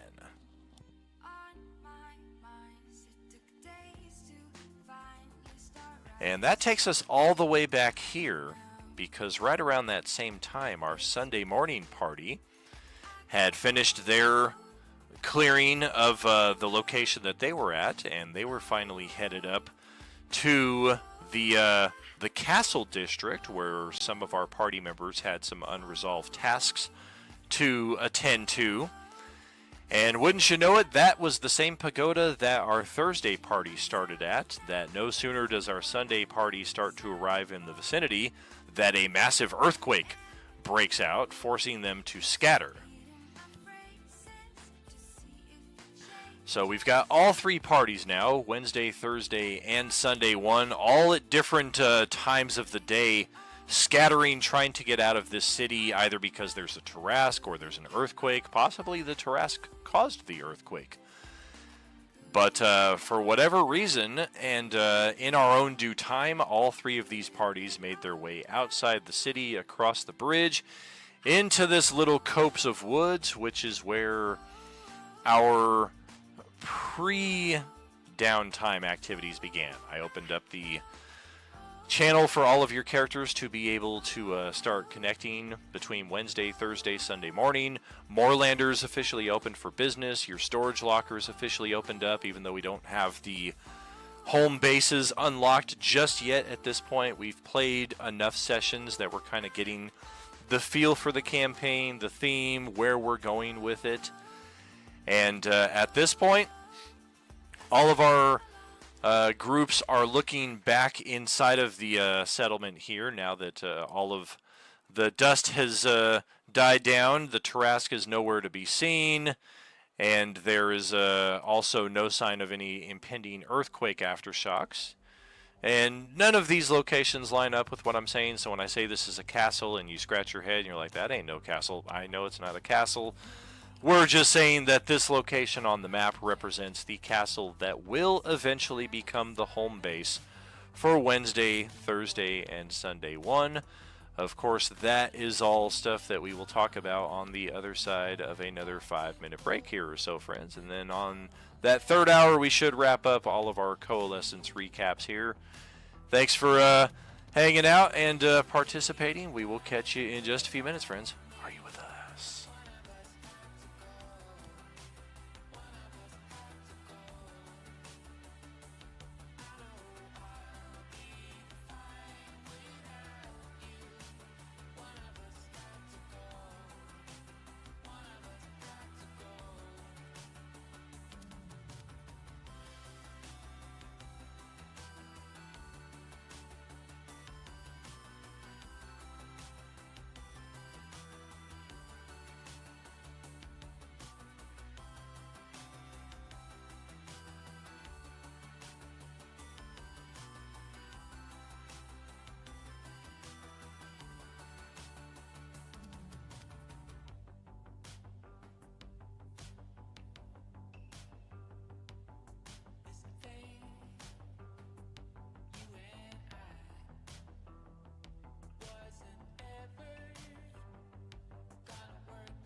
to the sun if I let you.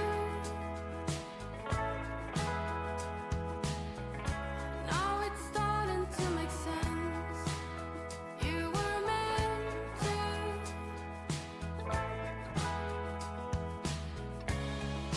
You were fine to let me go like that. You went out of my life, and I went back to silence. We started, but then you were gone, gone, gone. I thought it, but I had no chance to cling on.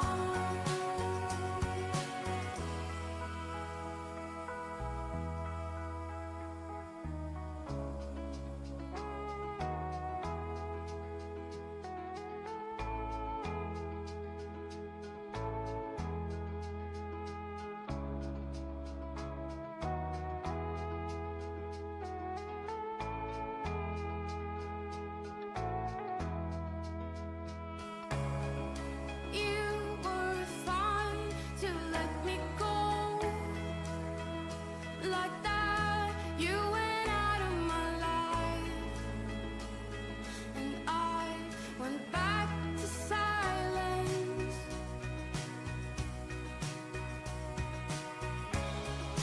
You were fine to let me go like that. You went out of my life, and I went back to silence.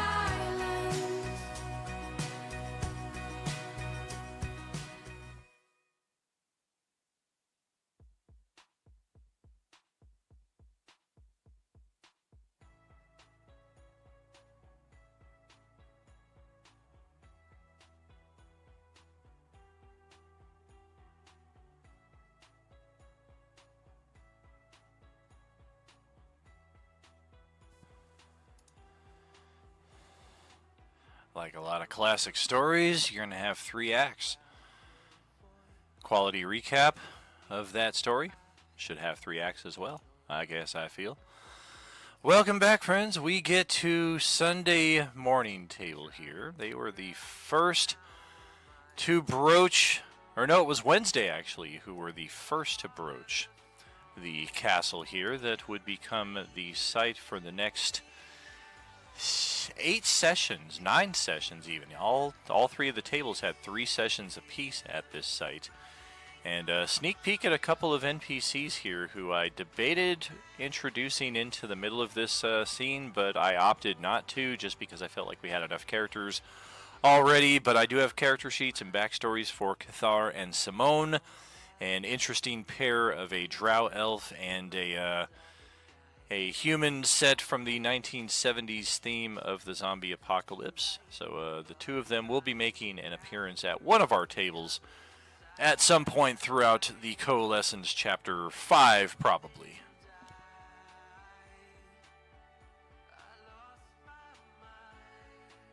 And, well, the map we're looking at here does not do justice to the carnage that was inflicted, but if you really want to see that, just check out last night's ending stream, the finale stream for Feudal Waterdeep, as we cleared all of the bodies out of this giant fortified castle that happens to be tied in to the Deck of Many Things throne card that our good friend Tank drew a number of weeks ago.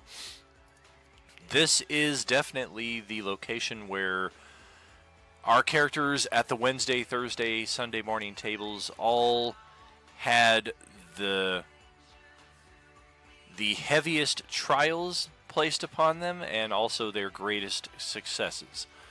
The number of zombies that they cleared out of this site, in addition to the cultists of Nihilus. Additionally, they had samurai, they had master assassins, we had a very powerful samurai daimyo himself. This was the daimyo Kato that I was speaking about earlier, who I think I kind of double named by giving that same name to the zombie Kato back at the first pagoda, but this was the true Daimyo Kato, who one thing I thought was kind of cool was tying in a prophecy on their regards, like Tank obviously as the person who drew the card and has the throne coming to him. He knows that this is his place, especially since the card is telling him this is the place that you own. You just have to clear the monsters out.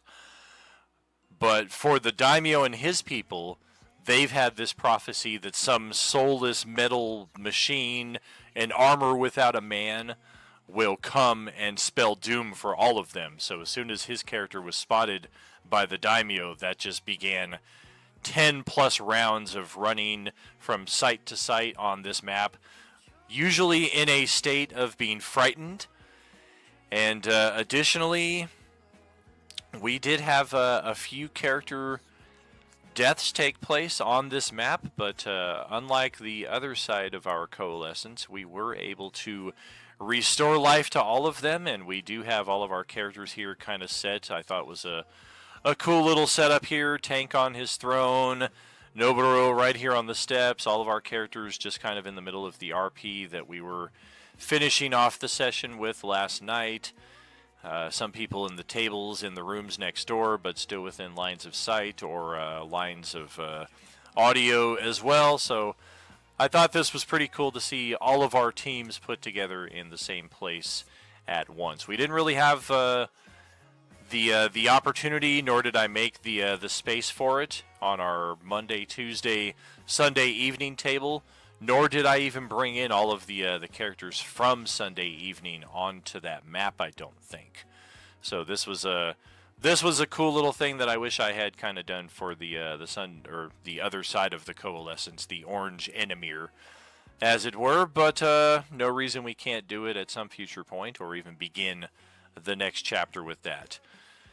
But we covered a lot of this last night, so I'm not going to spend a great deal of time in recapping this. Suffice it to say that the victory was for the good guys, for the player characters on the three tables that we've been talking about. The Mistress and the Time Dragon were likewise here in full force, and they were pretty much the driving factor behind how we were able to do this combat sequentially from table to table to table without needing all the players here every session. It was essentially, well, you just need to be here for your session, but in keeping with a true Coalescence, and y'all were rock stars on this stuff. Ken, definitely top-notch to him, appearing in every other session that that connected this castle, because this is his castle. But he's not part of the Thursday and the Sunday morning tables, so he played 3 times as many sessions as he would have played otherwise. Likewise, Ari as Tawnypaw stepped into at least 2, if not 3 extra sessions. She plays with us on Sunday mornings, so that was pretty cool to have her step in. Likewise, Sarge from Sunday morning also played in 1 or 2, possibly even 3 of the weeknight sessions. And then likewise, we had some of our weeknight players, Paul from Thursday night jump into Wednesday night and Sunday morning, I believe. I think Steph, who's very new to our community and is a part of our Thursday table, she likewise sat in for a Sunday morning, and I think also a Wednesday as well. So we had a lot of coalescing going on there, which I found very, very fulfilling, and that's something I was very, very touched to see some of the comments that you all are talking about here during our live stream. That I think it was Paul who mentioned it, like, it's cool that we're all going to have this time to bond our characters, and then it's going to be sad when we all go our own separate ways on the adventure. Like, that's exactly what I've been looking for with all of this, like bonding all these characters together, and it's been very fulfilling seeing players who normally don't play at the same table with each other getting that opportunity to kind of immerse, to bond, to play their character personalities off of characters they normally don't get the chance to interact with. So many levels to this that just are things I'd never conceived of trying to do in a tabletop setting. They're just the beneficial spillover of what happens when you've got all these tables connected and you don't fight you don't fight the wave. Like, it's going, you let it carry you along, and you're like, well, it's the same map, it's the same battle. Like, obviously, most of our players on Wednesday are not going to be able to play on Thursday on the opposite week because they got stuff going on. A lot of our Thursday night players can't play on Sunday morning. But if we have just one or two from each of those tables guest star at each of these sessions, and we kind of freeze everybody else in this little chronomancy stasis that we've got going on, provided by the Time Dragon and the Time Mistress, everything flowed very, very cool, I thought. And I already saw some ways in the middle of doing it, as well as listening to the replays of, okay, if we do this again in Coalescence 5, Coalescence 6, I've already seen some shortcuts I can take that will mitigate some of the ultra-long delays, because I know that was an unintentional part of it. We're running 7-player tables, so there are already going to be some delays when it comes to how long is between your turns, and then the more epic combats are going to have some more tactical and powerful and probably numerous foes, which means my turns are going to be longer. And then we're bringing guest stars in from other tables, so it just really increased the clock between turns. And don't think I didn't notice that. That's definitely something I try to keep an eye on, and it's one of the reasons why we have that unspoken 3-minute rule here. When your turn comes up, you have 3 minutes at least to declare what it is you're doing, because Lord knows it takes long enough to find the skill, find the feat, find the equipment, roll the dice, compare the dice against the difficulty challenge, make the additions, the subtractions to health bars, etc. That's all stuff we don't count as part of your turn. So we definitely want your turn. Okay, it's your turn. Okay, this is what I'm going to do. Like, ideally, you already come into your turn knowing what you're doing, so that when we have these big combats like that, it helps everybody mitigate that delay as much as possible.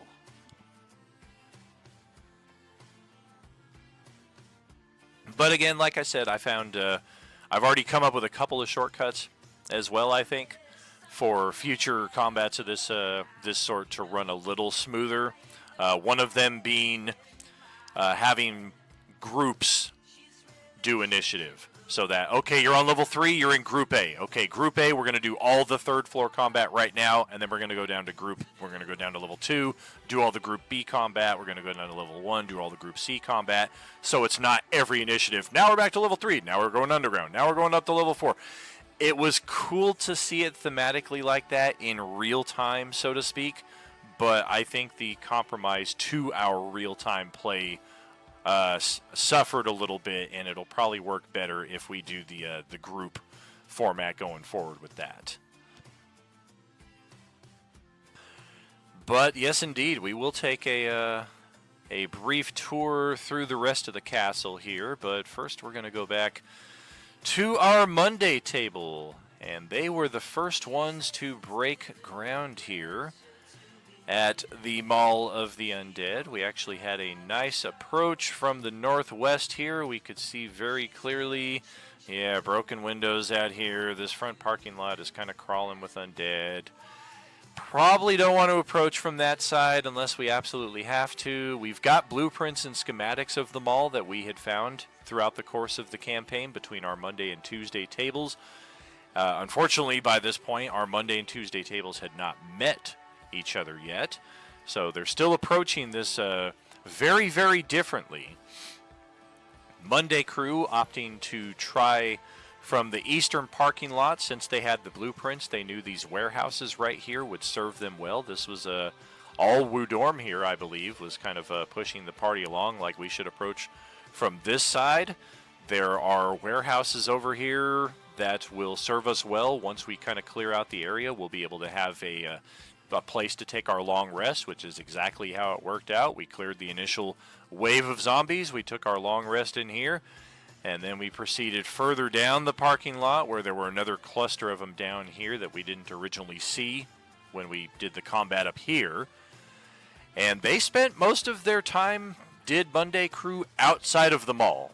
They cleared a lot of the mall, but they spent most of the time outside of it.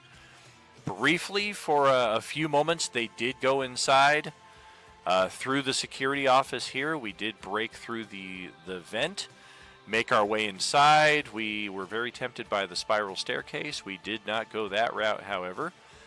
And we opted instead to head into here. And as soon as we made our way into the first plaza, I think Johnny's character got the first look at the beacon over here, which we would later come to tie in to our merchant for this side of the Coalescence, known as Vorn and Nor. But unfortunately, the number of undead that started to swarm us in this area, our whole thing was, well, we can control them better outside. We've got a tree ant outside who can't fit inside these tiny little corridors right here, so let's draw the combat back outside, where we can kind of hopefully control things a little better. There's something to be said about a bottleneck, but when you've got a 7-player party and it's a bottleneck, what good does that do you if the other 6 players behind you are like, I can't do shit? So definitely some solid tactics drawing them outside, and we can see based on the results just how many of these zombies were killed. We also had our debut of the Nihilist cultists during the middle of this encounter. And the cultists, I know I did promise to talk about them a little bit this session. These are they who would become breath drinkers. We found a good number of breath drinkers in the last campaign. They are Nihilist's most powerful and devoted minions. They have literally given their life to him and bonded their spirit eternally to his unending hunger, to his unending power. And as a result, that's why anytime he is present, Nihilus, there are a lot of these spirits around. Definitely inspired by the Shang Tsung from Mortal Kombat, how he kind of powered himself on the souls that he stole from around him. But Nihilus is also his own character as well, so I'm kind of basing it a little off of that, but also playing a bit true to form. And the cultists I kind of always imagined as the acolytes who aspired to become breath drinkers, those who wanted to see themselves upon that sacrificial pedestal, willingly giving up their life so that they could ascend to that next level of existence, that next level of service, that next level of power. So when you guys, and I'm speaking of our endgame teams here, when they finished off Nihilus and his breath drinkers, there might still be some breath drinkers left out there, but you got to imagine if Nihilus knew he was going into a combat that was to the death one way or another, he probably brought all of his breath drinkers with him.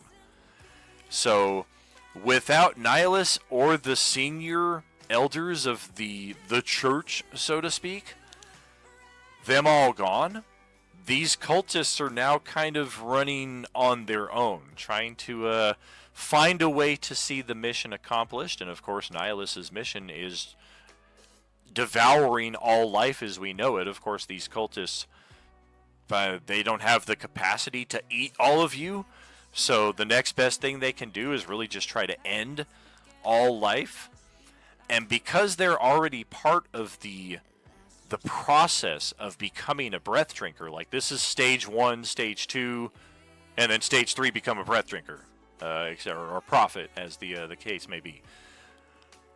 That is why when you kill them, there is nothing left of the body at all. They would have become a breath drinker had their death been performed in the sacrificial manner as intended. But since they're entering combat and they're just dying in the middle of all this, their souls just kind of get lost somewhere. There may be more to touch upon that later on, but for right now, that is what I want to at least kind of pull back the curtain a bit on the Cult of Nihilus, where they come from, who they are, and why their mechanics work as they do. Because I know we had a bit of a moment when the cultist got turned into a zombie, and then upon the zombie being killed, it still dissipated and the soul went screaming away. I definitely had to kind of pause for a second on that, and I was like, okay, who gets the edge here? Is it the Agent Orange galactic virus, or is it the Sith ritual to become a breath drinker? And only by virtue of the fact that the Nihilus energy is included in the Agent Orange effect did I kind of give the lean towards, okay, the Sith ritual would take precedence because there's enough of Nihilus involved in all of this all around that this is what would happen as opposed to just a desiccated husk being left behind, which would have been the other fallback had I decided that way.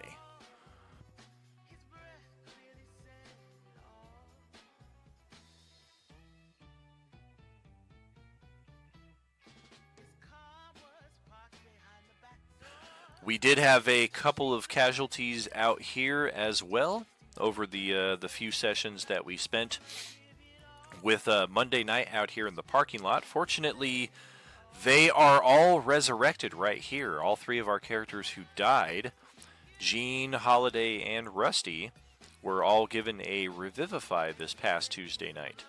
Lean Lar was also given a Revivify, and if you watch back on the stream, I definitely threw some deceit your way as I did one of these. And then I panned the camera down, and while you guys weren't looking, I did this. Johnny didn't even see it. Or if he did not say anything. Johnny is here in the live stream, so I will let him speak to that as he will. He may not have caught the details of what happened when we were talking about Lean Lar's fate, but I did mention that on Tuesday night when unfortunately Johnny was unable to be here with us, that he used the Revivify on her, but he's not sure whether he missed the 1 minute time by like one round or something, because remember I did ask what order are you resurrecting these characters, so I was keeping track of the timer.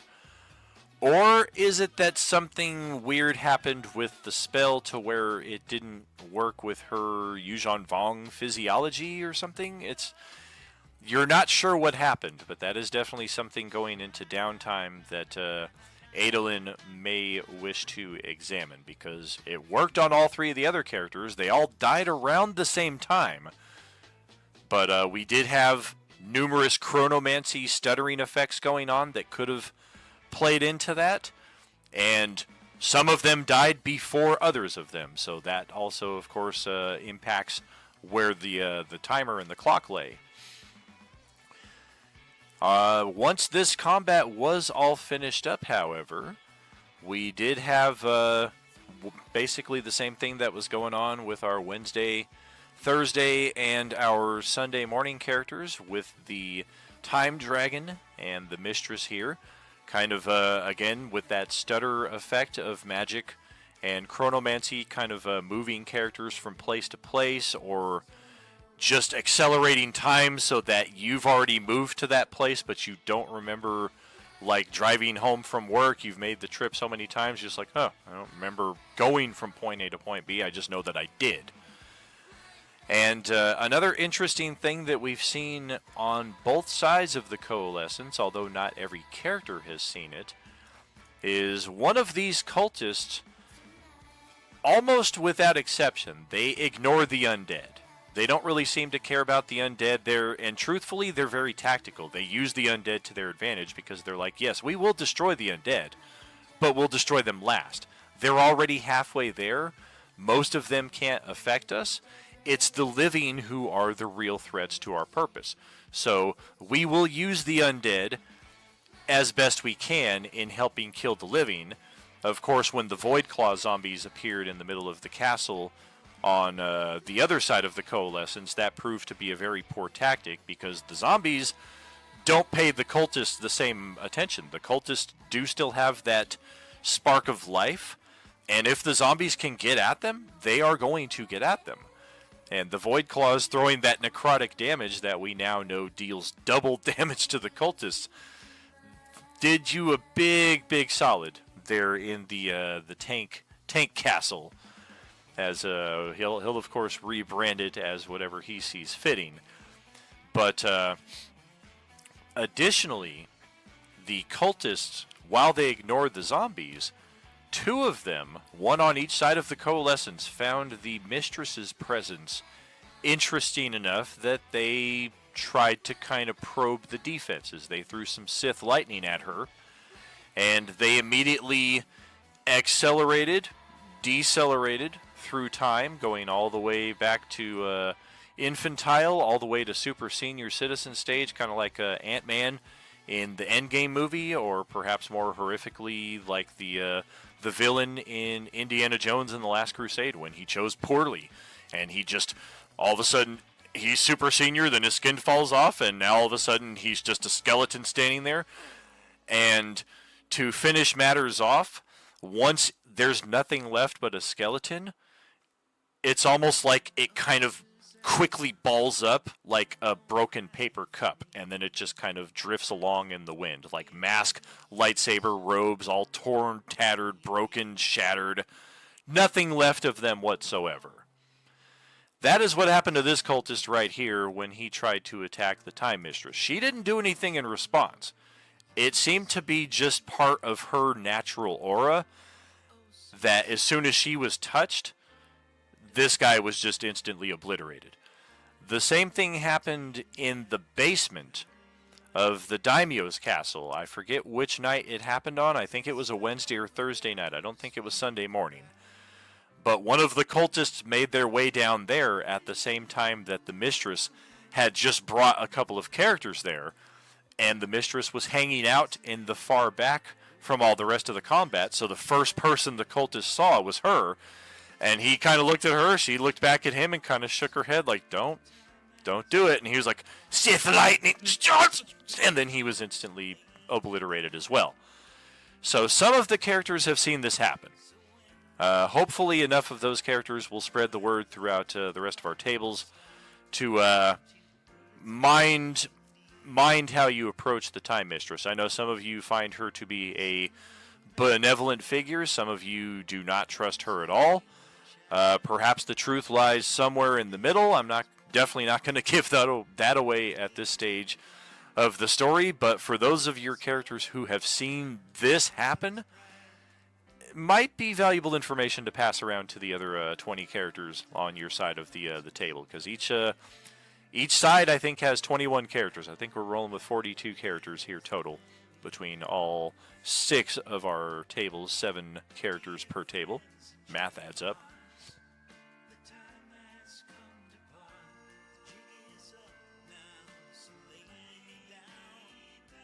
Tuesday crew, well, they had one area left to explore down in the basement. As we left them off, they were actually entering the basement from this side here, and there is something I need to address here, because I realized I kind of left something unexplained, and I didn't want people to think I was introducing a story element that I really wasn't. So we'll cross that bridge here in a few minutes.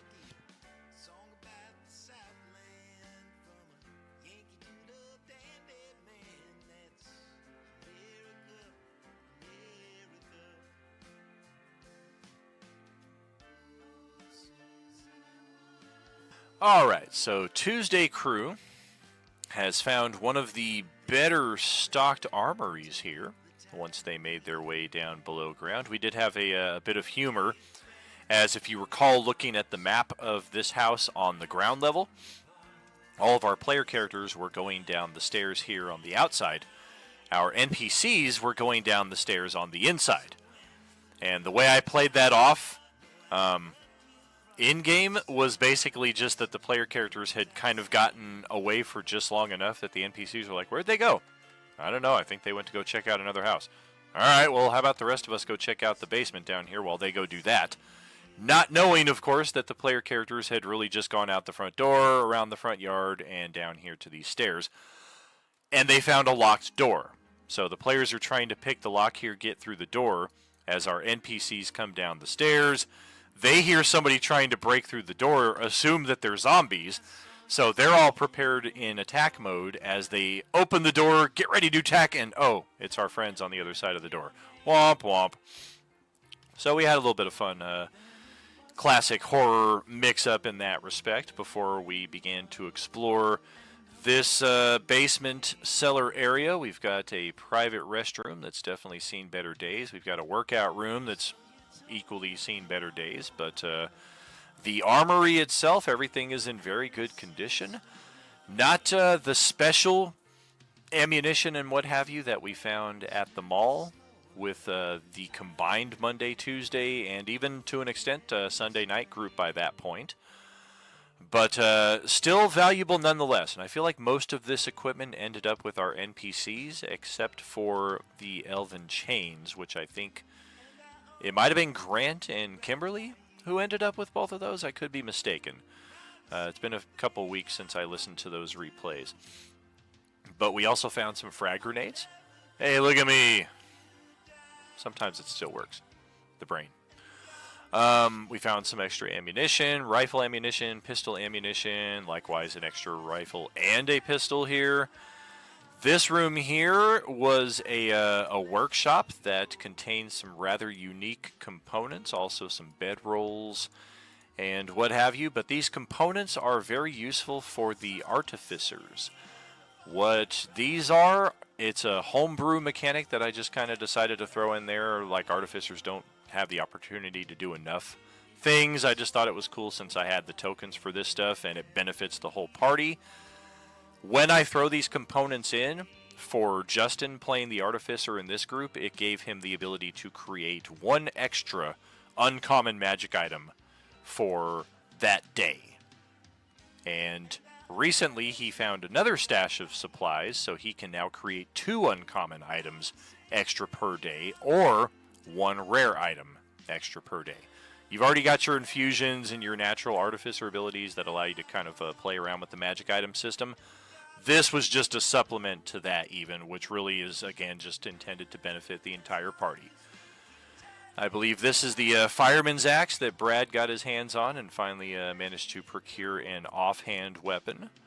Likewise, a hibachi grill, a trowel, a set of gardening shears. I believe Brad has picked up everything and put it into his bag throughout the course of the adventure, even if he hasn't told us. I think 2 of these 3 chairs here as well can be seen sticking out the top of his backpack.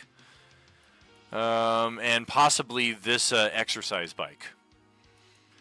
But this room right here, this is where we found a lot of money. And this is one of the few stashes that one table has found and have been able to divide just between themselves. Every table has found degrees of treasure here and there, but 12,000 gold between gems, jewelry, and coins is not anything that any one other table has found, except for Tuesday night. On this map, 12,190 gold pieces of assorted treasure here we can see. You guys found laundry, absolutely. Just wait till the point in the campaign when that comes in really handy, and you guys need to create like an army of decoys, and you're like, dude, we have 90 mannequins and 1,000 sets of clothes. We got this. Monday will be freaking golden. Here is the little potential mistake, misinterpretation I wanted to clear up in this hallway right here. After our characters opened up this locked door, we fought a bunch of zombies. Yeah. Nothing really consequential about that, aside from the fact that there were 3 Belcher variants mixed in there.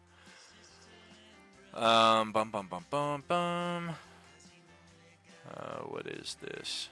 Okay, so yeah, the rest of after we made our way through there and we made it into this section here, this is the other side of the bunker. Contains a lot of foodstuffs, dry food, first aid kits, greater first aid kits, a phoenix down feather, and etc.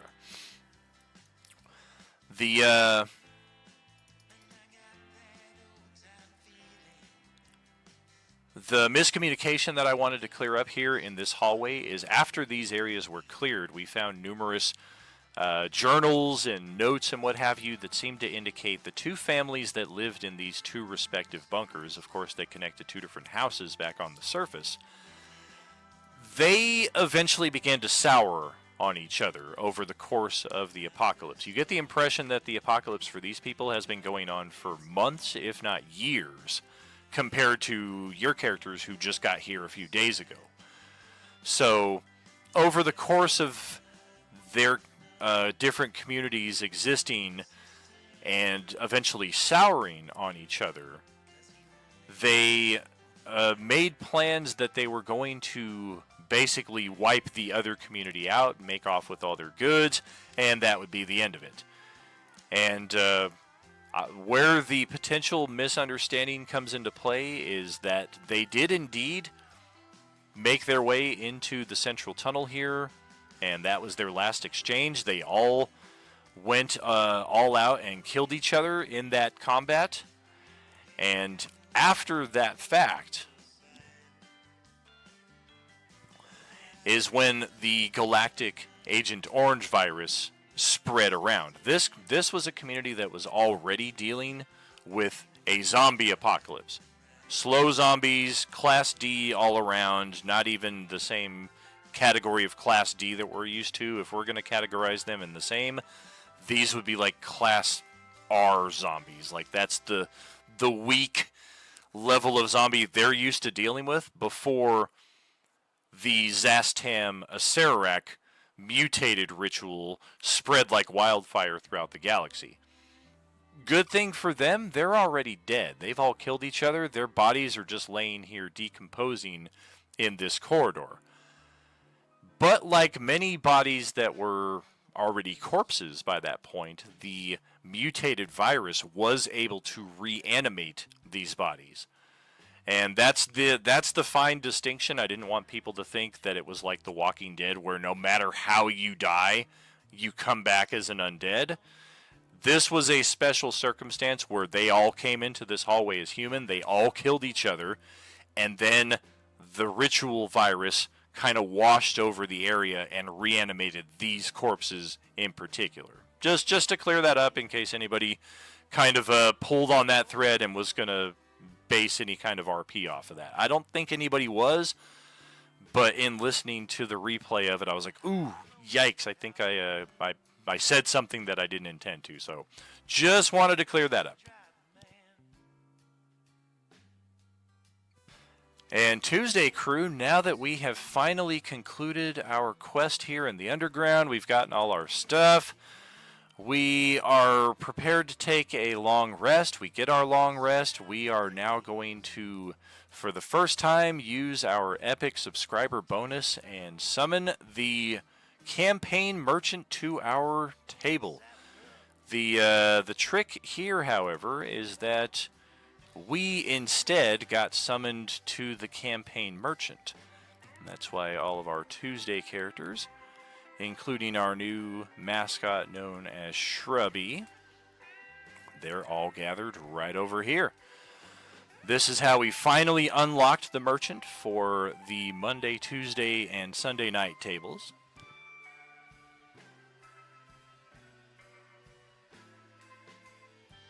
We also discovered in passing that these beacons were set by Vorn Aenor. They are Yuuzhan Vong biotech devices, just like all of their stuff otherwise is. And that's why there are lightning bugs floating within this weird gossamer globe and just kind of repeatedly battering themselves up against the side of it to create this weird little sparkly effect, almost like a flare. Something I created entirely out of thin air, just trying to think like, well, how would a Vong get people's attention if she was trapped in here like this? And other than like writing words on the wall that would be in Vong speech that none of your characters would by default understand, this seemed a pretty cool way to kind of bridge that gap. And once our characters resolved things here, they were, in fact, they caught up with the... I think all of this was already done. Yeah, by the time they came out here, all of the Monday combat in this area was done. They were far enough away on the other side of these locked doors that they didn't hear the sounds of combat happening out here a few storefronts away outside the mall. So they opted to go up onto the second floor. Yeah, exactly. Monday pulled everything on the first floor other than the generator zombie and then all these ones out here that the cultists took care of. And then some of them were still left aside, like the ones here in the ice cream store. Some of them were left aside for your cleanup duty last night as you guys did the final sweep through the mall. This one right here and Big B's Burgers, nobody touched until last night.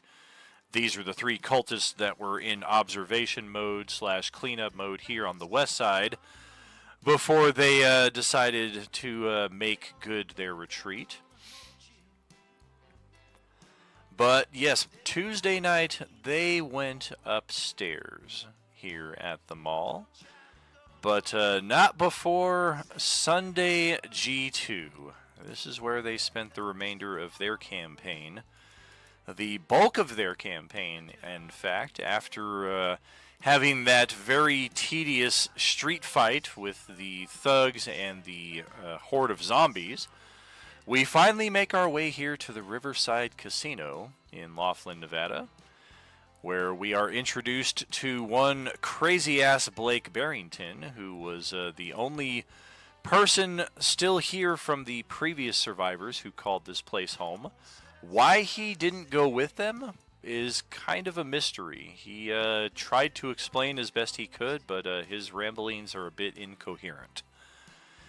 Nevertheless, he has proven to be a valuable ally to the Sunday night team, as our plans were going to be to breach the front doors of the casino here that had been barred shut, and somebody actually wrote, "Don't dead, open inside," on the doors right there. What's up, Terry? And yeah, they were set to completely go in the wrong way. Most of the zombies, I mean, we can see them all laying dead over here, but there were about 30-ish scattered here on the main casino floor that, I don't know. I mean, this is a nice little bottleneck right here, but the press rules that I kind of briefly hinted at a couple sessions ago definitely would have pressed our characters out here into the parking lot. And then once you're out here with 30 or so zombies, I don't know that this terrain does you a whole lot of good. Getting up on the bus is a temporary solution because they're just going to climb right up there after you. So Blake definitely did them a solid, leading them around the backside here to the Alchemist workstation. We can actually see some fuel pumps back here. A little Alchemist workshop where our scientist, our residential gas man here, was responsible for providing fuel not only for the vehicles in the community, but also for the generator to keep the power on in the casino.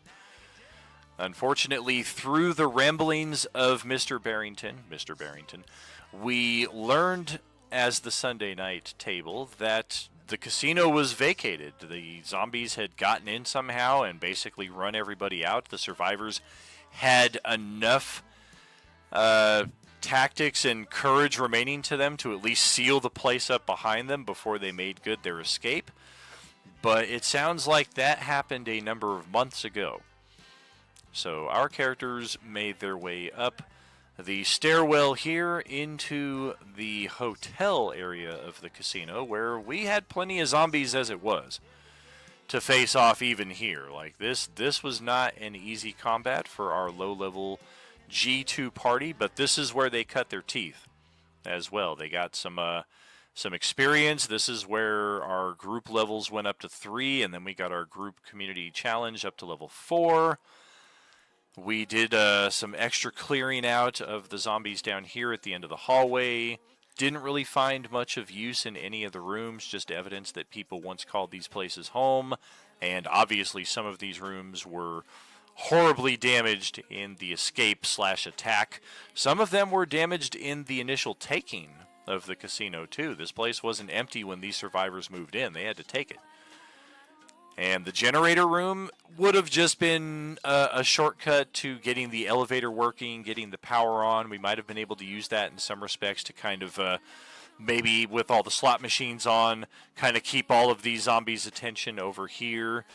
But for the most part, even while we were fighting in this area, I didn't want to overwhelm the party too much. I can be a good guy sometimes. I didn't want to overwhelm them too much, so despite the fact that the zombies were all out here in the casino, none of them made their way up here until our party got onto the marble staircase, and then that's where we started having some of them ascend. That's where we have some dead zombies right here. The elevators would have been turned on, so we wouldn't have had to boost people up through the shaft to get up to a level 2 right over here. But overall, having the power on or off was really just a cool addition, but not anything that was essential. And after having cut their teeth and gotten some experience, Ballard had a much different experience with the zombies here than he did in that street fight back in sessions 2, 3, 4-ish. And didn't require a wish spell to get out of it neither. Just had to plant his feet right up here against the backside of this slot machine. And he stood his ground long enough to kill enough zombies to where the rest of the party was eventually able to get out here. Some of them attacked at range, killed some of them from up here at the top of the staircase. A couple party members. Jax, played by Jay, who joined us on Sunday night midway through the campaign here, also went down there and assisted in melee. We've got a solid party here at this point that makes their way up to level 2. And this is where the conclusion of our adventure for this table would take place. They were, in fact, the first table of all of our 6 combined tables to close out their 2024 season. Bad news. The good news is they will be the first table in 2025 to resume our Coalescence Chapter 5. So Sunday morning had that distinction coming into this year. They're still the first table of every gaming week. Don't get me wrong on that. But as far as starting off Coalescence Chapter 5, it will be Sunday night and Wednesday night who get their feet wet for the first adventures in that setting.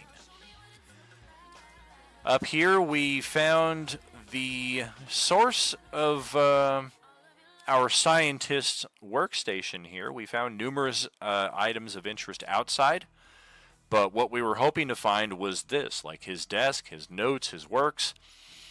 It looks like he took everything that was most important. Like there's a number of useful books here, how-to, general journals that have some random scribblings and what have you through them.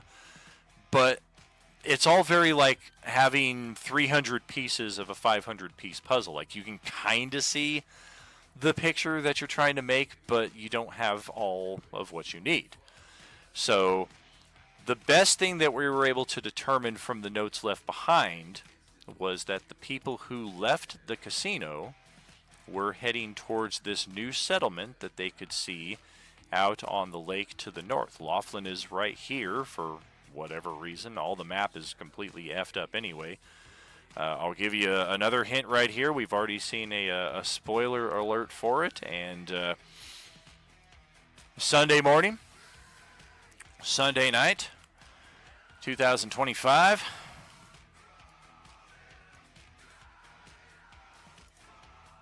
You're welcome. We're going to have some fun. We are going to have some fun. We're going to have me some fun.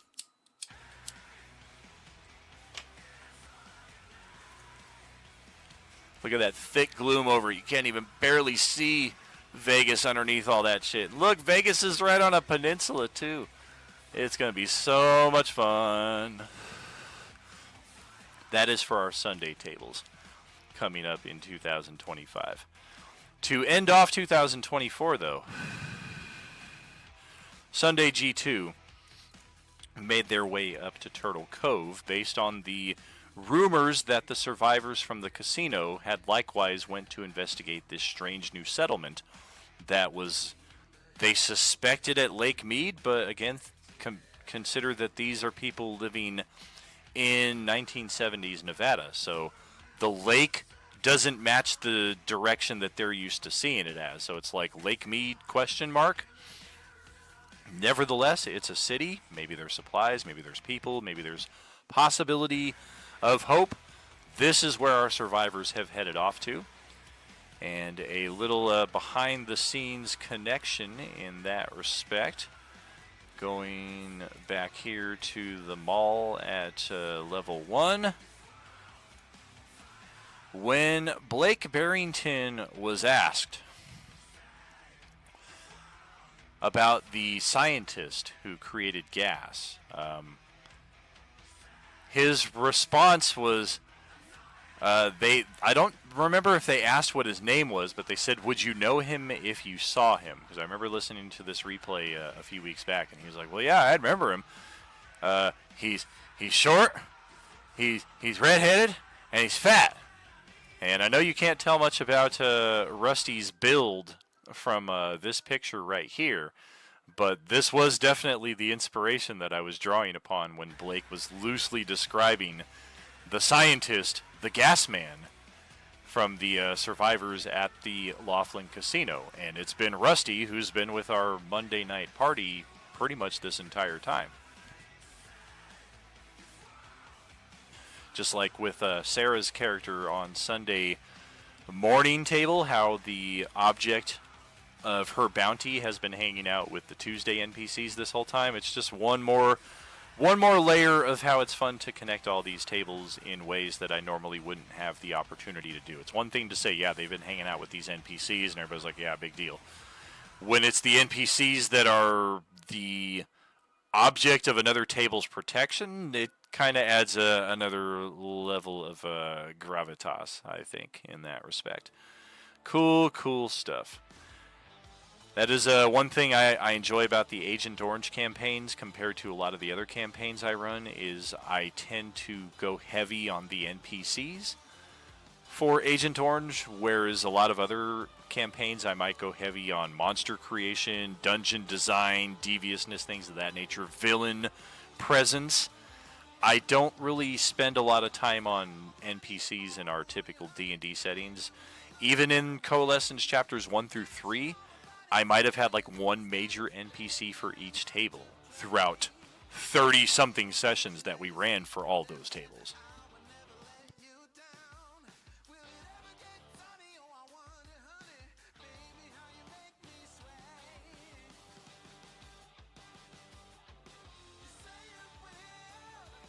We are getting close to tying up here. We still got a few more details to cover here. Back to Sunday evening, though. After they cleared the casino and found the notes for Rusty, we also found two valuable NPCs here, one of whom is Leonora, the second of our sentient Class B zombies. And a very interesting tie to our Coalescence Chapter 1 campaign, actually. She has not been seen since then. If you missed the live stream on that Sunday night, almost 2 weeks ago, 12 days ago, I think would be the case now, Captain Leonora Gator was our first major NPC to tie our tables in during the original Coalescence campaigns. She was the captain of the Dragon Lotus starship, a very small, modest ship that somehow connected all of our tables, mainly because all of our tables were always out on missions and never on the ship at the same time. Otherwise, there wouldn't be enough room to breathe. It'd be like sardines. But at the point in the bridge between our Coalescence Chapter 1, Coalescence Chapter 2, the Ministry started to make their big appearance. They were the major galactic force, almost the Empire to our Rebellion, except in this case they were called the Ministry to the Confederacy. And this ministry was headed by the Mistress, Iji, the one who would eventually become infected with the Agent Orange virus, who would sacrifice herself in the battle against Nihilus. And whether the Time Mistress is that Iji somehow revived, whether it's another variant of Iji, because even back in the original campaigns, we saw at least 9 versions of her, something like that, because that was part of the Mistress's motivation, was kind of like Highlander. There can only be one. She became aware of the whole multiverse variant concept and became almost threatened by the fact that there were other versions of her out there, and she made it her number one quest to kill all of them. But that seems to have kind of got put on hold or stopped entirely once she got infected and Nihilus came into the front. That became more the focus of her plot, it would seem. But Captain Gator, once the Ministry started making their mark, it was Urlazwo, who was one of the head leaders of the Ministry, a Mind Flayer, and his illithid Nautiloid fleet that were responsible for targeting, attacking, and destroying the Dragon Lotus ship while all of our characters were out on their respective missions. It kind of stranded them in the field for a few sessions. It shut down our ship merchant for about a month and a half. If your characters remember that, all of our Epic subscribers were like, we can't summon Meridian, who was our connected merchant at that time, because he had gotten killed. He was actually on the Dragon Lotus. He was in the escape pod, and the escape pod had smashed down in a very rough crash landing, and he was basically liquefied in the crash. So it took a number of plots back in that section of the Coalescence campaign just to get things back on track, to get Meridian resurrected. We had to call reinforcements from the core world area, which resulted in the Judicial Star Destroyer being sent as our replacement starship.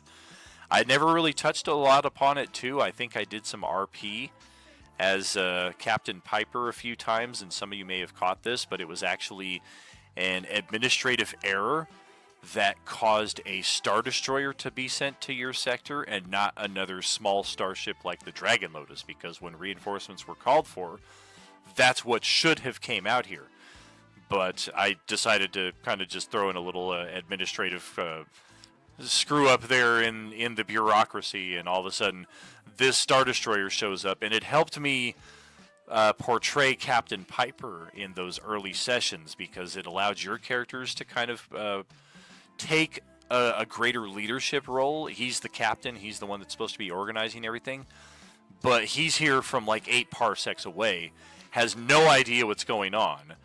And then beyond that, has no idea even beyond, because there's so much stuff going on now with the Ministry, with Nihilus, things that haven't been reported in the core at all. So he is very much out of his element. So that was just a fun little addition that we threw in there as pertains to the Judicial and its presence. But Captain Gator, all of that really just to go back to her and say that when that Dragon Lotus ship was destroyed, all contact with her was lost. She was presumed dead, along with any other members of the crew. And it isn't until this final session of the Sunday G2 campaign for this season that we hear her story, that there were indeed survivors of the crash, she being one of a handful, and they survived stranded for a number of days, perhaps weeks, before, just like most of you, you experienced the wash of the galactic orange virus sweep over your sector, and her entire crew were turned into the undead. She also was. She doesn't know why, however, she has retained her sentience. Nobody else in the crew did. They're all mindless. They want to eat and feast on living flesh 24/7. She hasn't touched upon whether or not she feels those same compulsions, only that she has some level of sentience. But that is another connection all the way back to Coalescence Chapter 1, all the way out here to Coalescence Chapter 4. And the other interesting NPC that we met here with our Sunday evening party is the dwarf known as Dornskier. Yes, I am the one who crafted all of those undead slayer daggers that you carry around on your person. Throughout our downtime, I will be upgrading those to their true and full purpose. And what that essentially means is these +1 undead daggers are undead slaying daggers are going to become +3 daggers, that the extra damage will not only increase, but the extra damage will deal radiant. So if you don't have Orange Peeler by this point in the campaign and you have one of these daggers, it does simulate some of the aspects of Orange Peeler in that you're bypassing the undead resistance because you're dealing holy damage or radiant damage. And one thing that not a lot of our tables have touched on, I think Sunday morning might have been the only one to do so, and you guys might want to revisit how you plan to approach this. But Dornskier, once he's connected to all of our tables during downtime, and that starts now pretty much, he has one more Undead Slayer dagger for each of your tables. So some of you got some through trivia, some of you got some through a second, even harder trivia a few weeks later back in September, and a couple of you have luckily found one in-game. The extras that Dornskier is providing to the tables here will probably be the last Undead Slayers that we encounter for some time at these tables. And we've already given one to Sunday evening because they were here in person and met Dornskier. Sunday morning, I think, was talking about giving theirs tomorrow. But he's already got some magic items that your party has already equipped him with. So you may wish to keep that in PC hands and not necessarily give it to Batman, but that's entirely your call. And likewise, Monday, Tuesday, Wednesday, and Thursday tables. I don't think any of your tables have discussed what to do with your new Undead Slayer weapon, whether your character has it, or whether your character already has one, or whether your character doesn't. I think there's at least a handful of characters at each table that don't have one of those, because it's a pretty rare weapon to get, and it's definitely something you should discuss with your table. I will try to tag and remind them, but like always, once I put these rewards out there in your hands, especially if they're rally the table and get conversation going, things like this, I kind of like to leave it in your hands for that exact reason.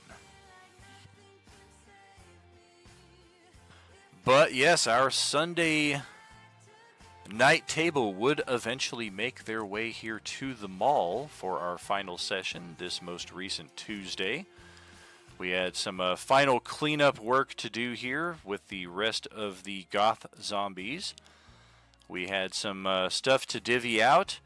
The final parts of the combat were a torrent of activity as we had 4 Class C unique zombies. We got the Bozo the Clown variant, we got Jethro Zombie, we got Spirit Squad Zombie, and we got Nacho Libre right here. All 4 of them in a very short span of time. And when it comes to zombie opponents, definitely the hardest that we've faced so far with any table. And this was an exclusive pretty much to Tuesday night, although Monday night did come in, I believe, and clear a good chunk of what was left of those unique zombies right there. And then additionally, this whole swath of Class D zombies came up from up here out of the woodworks. They were all up here in the Huntington's sports store before Zara kind of drew their attention in the penultimate Tuesday night game. But between Monday and Tuesday, being the most important point, we got all of this cleared out. All of these zombies destroyed. All of the cultists, minus the 3 that were in observation, took off and fled the site entirely. Likewise, we've got the Mistress and the Time Dragon, or the Time Mistress and the Demon Dragon, overseeing everything going on here. Everything else pretty much cleared. We did find some interesting objects throughout the mall.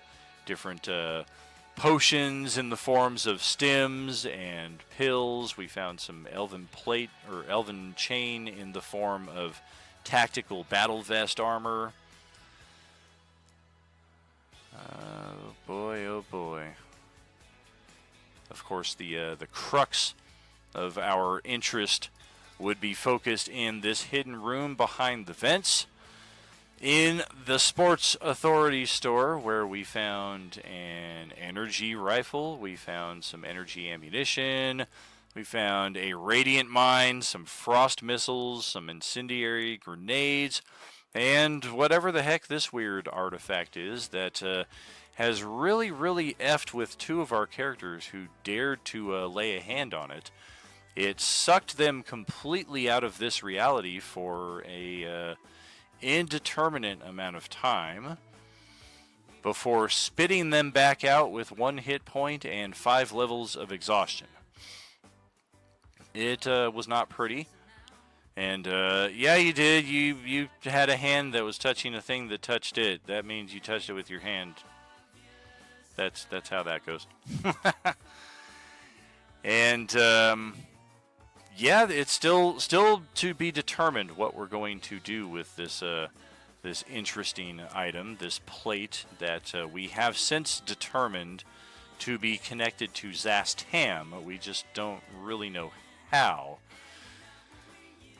But we will definitely find out more about that during our downtime. Once we have opportunity, if we spend time studying it too, we will definitely.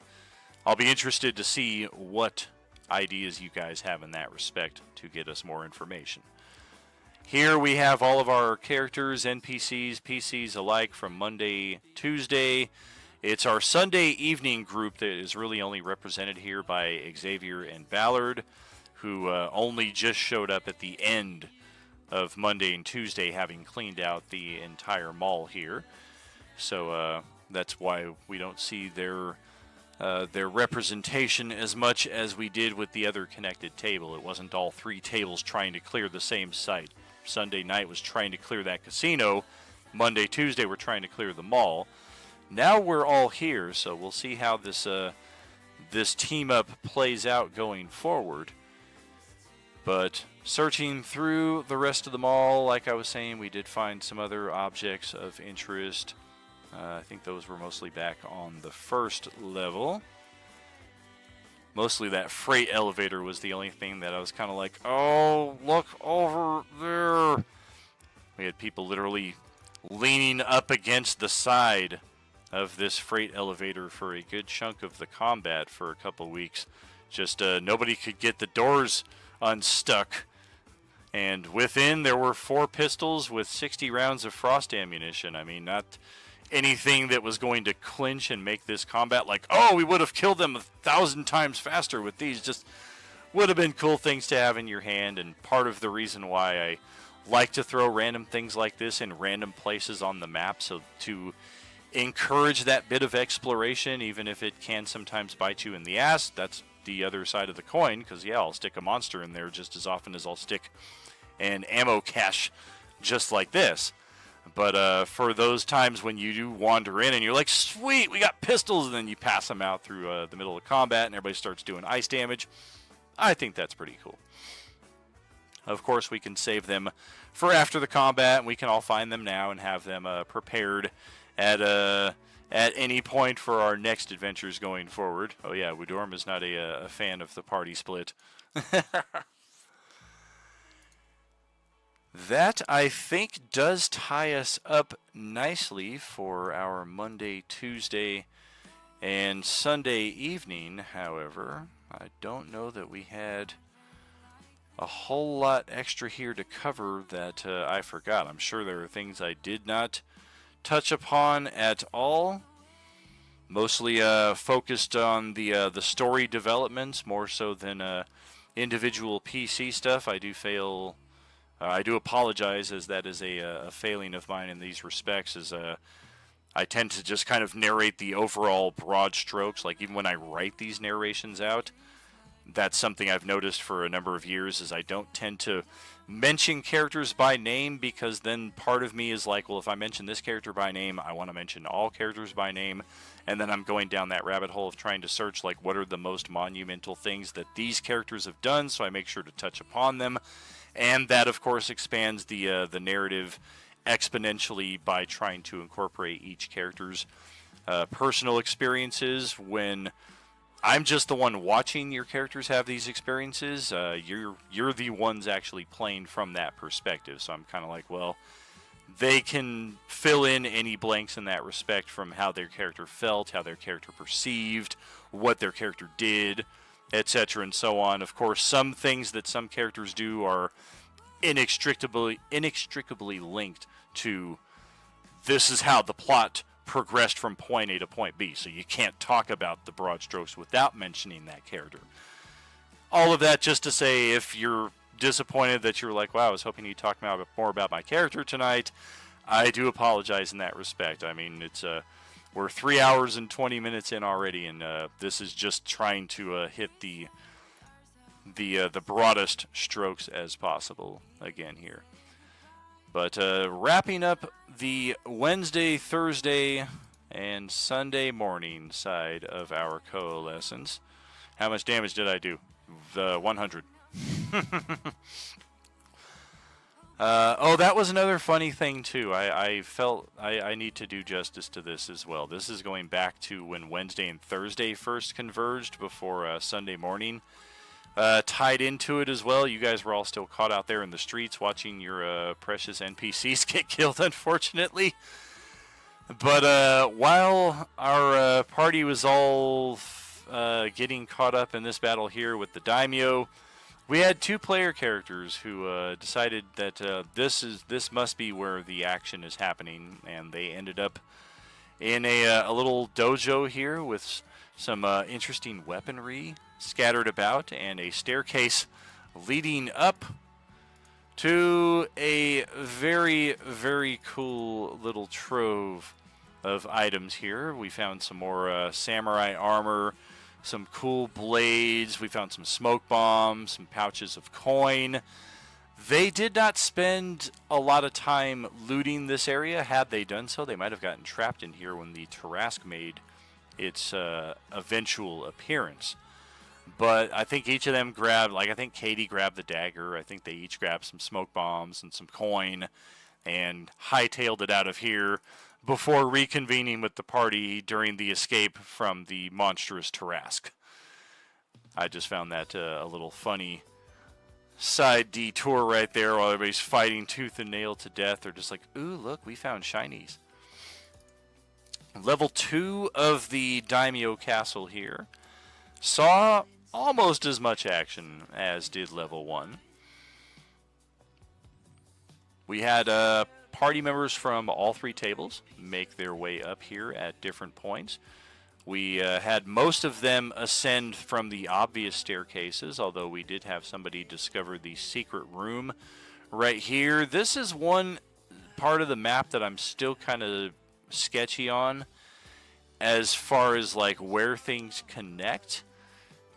And I could be wrong on this, but I eventually had to just make a decision. I'm like, well, these stairs go somewhere. And when I say these stairs, I'm talking about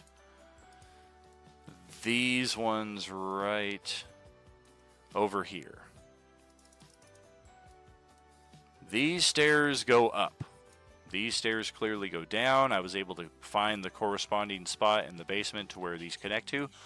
I could not find a spot on level 2 where those stairs connect, except right here.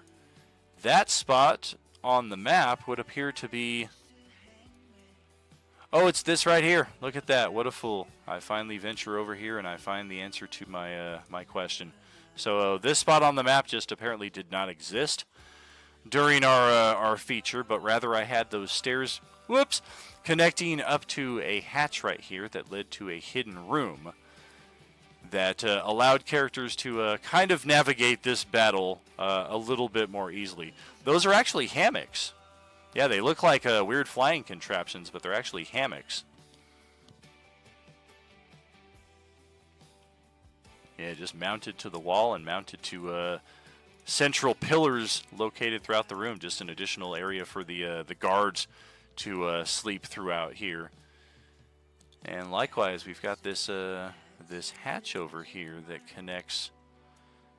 It's got to connect somewhere, but yeah, I'm not entirely sure. So we do have a couple other... Oh, okay, yeah, those are all at the pinnacles, at the towers. Those are all pretty self-explanatory. But yeah, we'll have a couple other areas to explore of this castle when the time comes. Mostly we focused on the central pagoda-like building, finding a great deal of opponents on all of these levels. This level alone had no, this level's been cleaned up. We did have a like 5 samurai and 2 assassins kind of taking cover behind these walls right here. Samurai standing up front for defense. Party shredded right through those, and then all of a sudden we switched from one table to another. Half the party froze out, and then a nihilist cultist made their way in here to challenge Steve from Sunday morning in one-on-one combat. And Steve took the fight up to level 4, and this is the one level that hasn't been cleaned out. Doesn't matter if I clean it out here. This is a secondary page, but that is where that combat came to a conclusion. Nihilist cultist number 6 was killed. Most of the combat took place here in the basement level, or at least most of the crucial combat, as this is where the daimyo, after being stricken with the fear of God at seeing Tank's character, he fled all the way down the stairs to here, opened up the secret door behind the shelves right here, locked it up tight behind him, brought an assassin and 3 samurai, and they all took position inside of this room. And then the very first time I moved the map to this level, the dynamic lighting fucked up and everybody saw where the hidden room was, so it kind of spoiled the surprise. But we did eventually make our way into that. Nobody found the secret door from this side in this room, which is where Katie originally came in from. She came in through this secret hatch.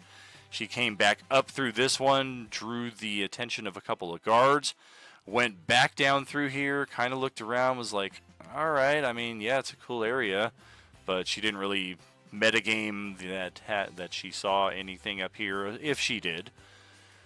And then eventually went back up this area and was assisted by Tawny Paw in killing one of those guards who had her attention at that point.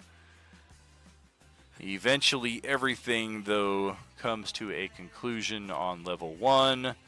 We managed to finish off all of the defenders, all the samurai, all of the assassins, the daimyo himself, of course. We had zombies try to intrude upon the combat. They were turned, and they ran off site, and somewhere in the process seemed to have gathered a number of Class Cs, and the uniques that they brought along with them were those Void Claw zombies I was talking about that did your characters a great solid in the conflict against the Nihilist cultist. But it was kind of that Batmarl was speaking to, because he, like Tank, was one of the few characters who was present in almost every battle of this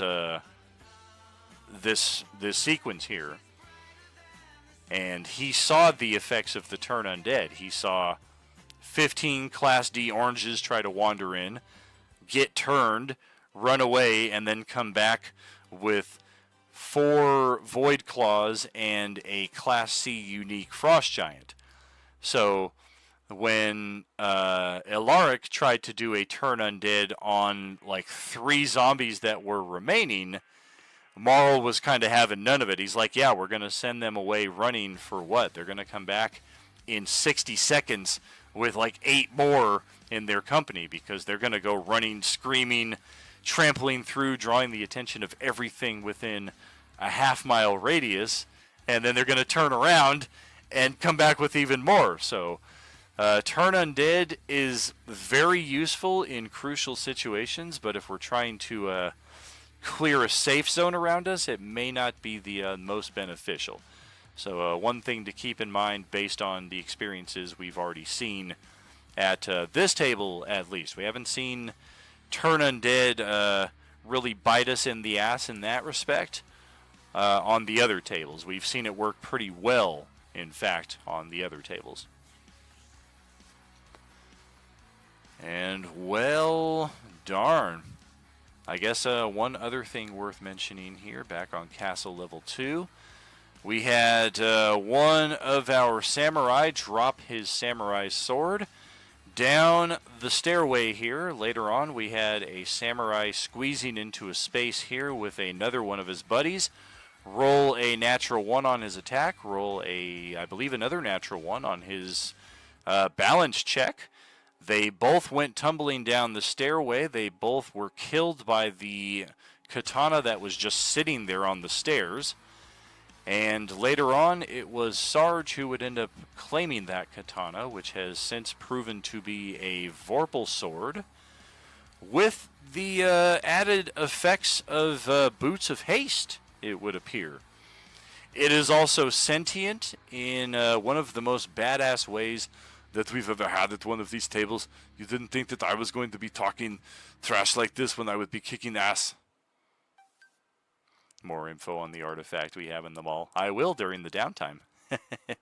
I'm only telling us what we already know about this blade so far.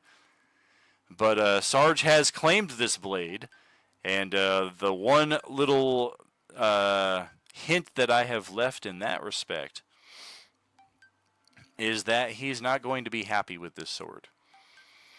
It's too good. It's got to have a negative, right? It's a legendary sword that has a very rare magic item added onto it, and it's sentient. I mean, there's got to be a downside, right? Well, our upcoming downtime, probably over this weekend, will reveal a lot about the downside of that sword. And I will pay attention a bit here to the chat here in our closing moments, just to see if there's anything any of you guys wish to add to our Coalescence Chapter 4 conclusion. This is pretty much it, recapping all of the major events that have happened at 6 tables over 45 sessions over 105 days. I am very much looking forward to a nice 5-week break here or so, which history's any indication, it's not going to be much of a break at all. I'm going to be doing a lot of prep work, a lot of organization. I definitely will need maps constructed for our Coalescence Chapter 5. J-Man is likewise going to be starting his campaign on the first week or second week of the new year. So be prepared for that one. We will have one more gaming stream every other week added to the schedule. Tuesday will always be a streaming day, essentially, just like Sunday is now. Will Monday ever find loot better than underwear? No. I just gave you guys a freaking radiant mine. Well, I guess you weren't there for it. Tuesday technically found the radiant mine. And I think it was J-Man who won the dice off as well, so he gets to decide what to do with it on the Tuesday table. But, yeah, I guess in that respect, no, you're not getting anything better than a Tangerine Speedo. Fresh drawers are important, fresh socks as well. Change your socks every time we stop. Well, that is it, friends. Thank you for the turnout tonight. Thank you for the engagement. Thank you again for the record-breaking hype train this week. It has truly been an incredible experience here at Role Playing Unlimited over the last few months. Turnout, support, ways that were undreamed of, really. I knew that we'd have...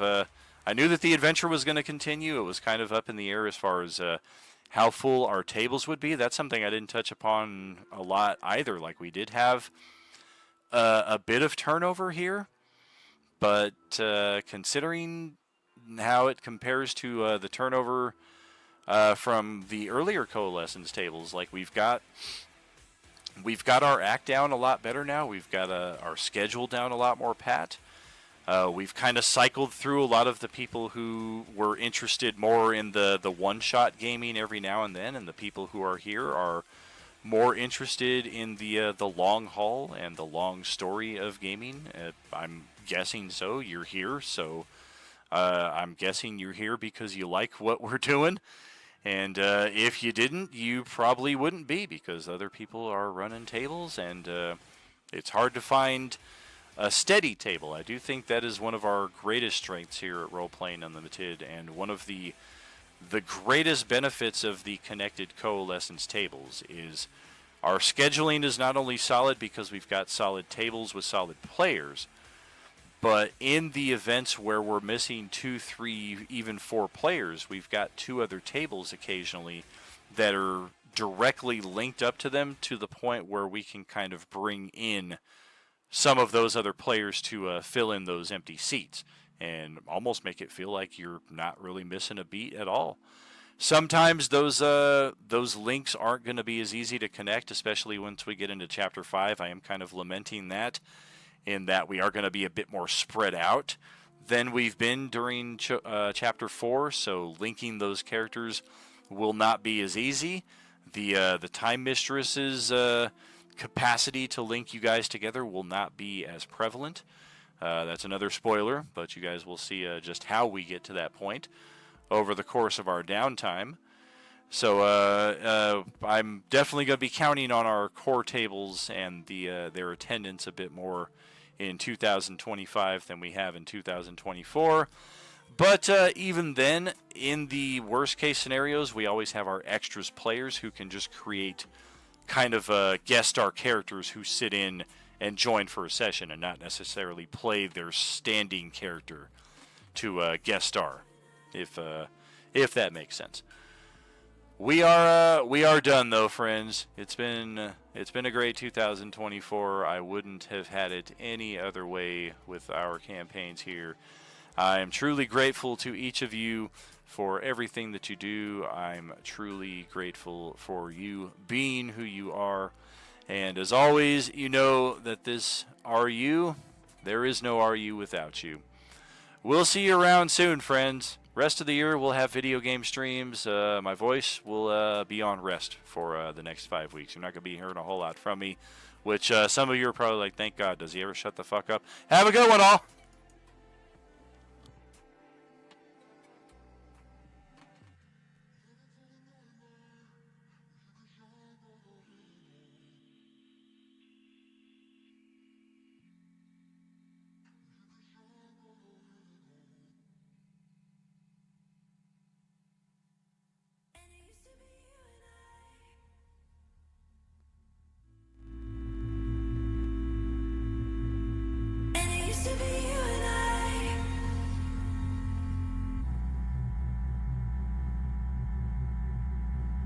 You can shine brighter than all.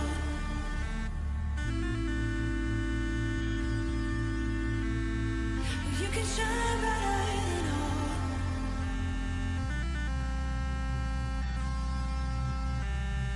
You can shine brighter than all.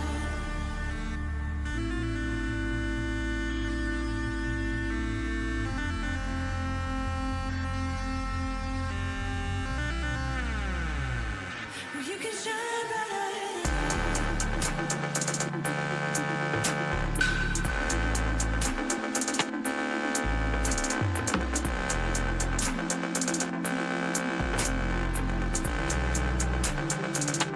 You can shine brighter.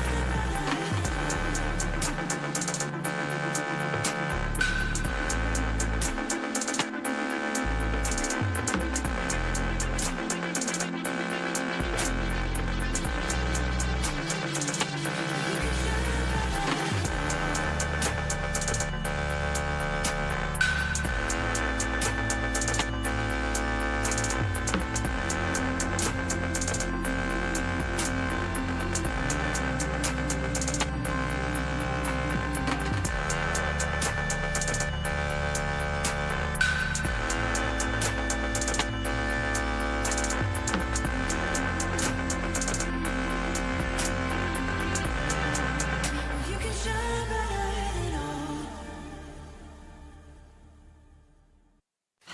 I heard you say you found the story all tucked away in the back of the room. Been lost for years, far away from the glory, in the midst of our day-to-day routine, in the corner of our minds. We're not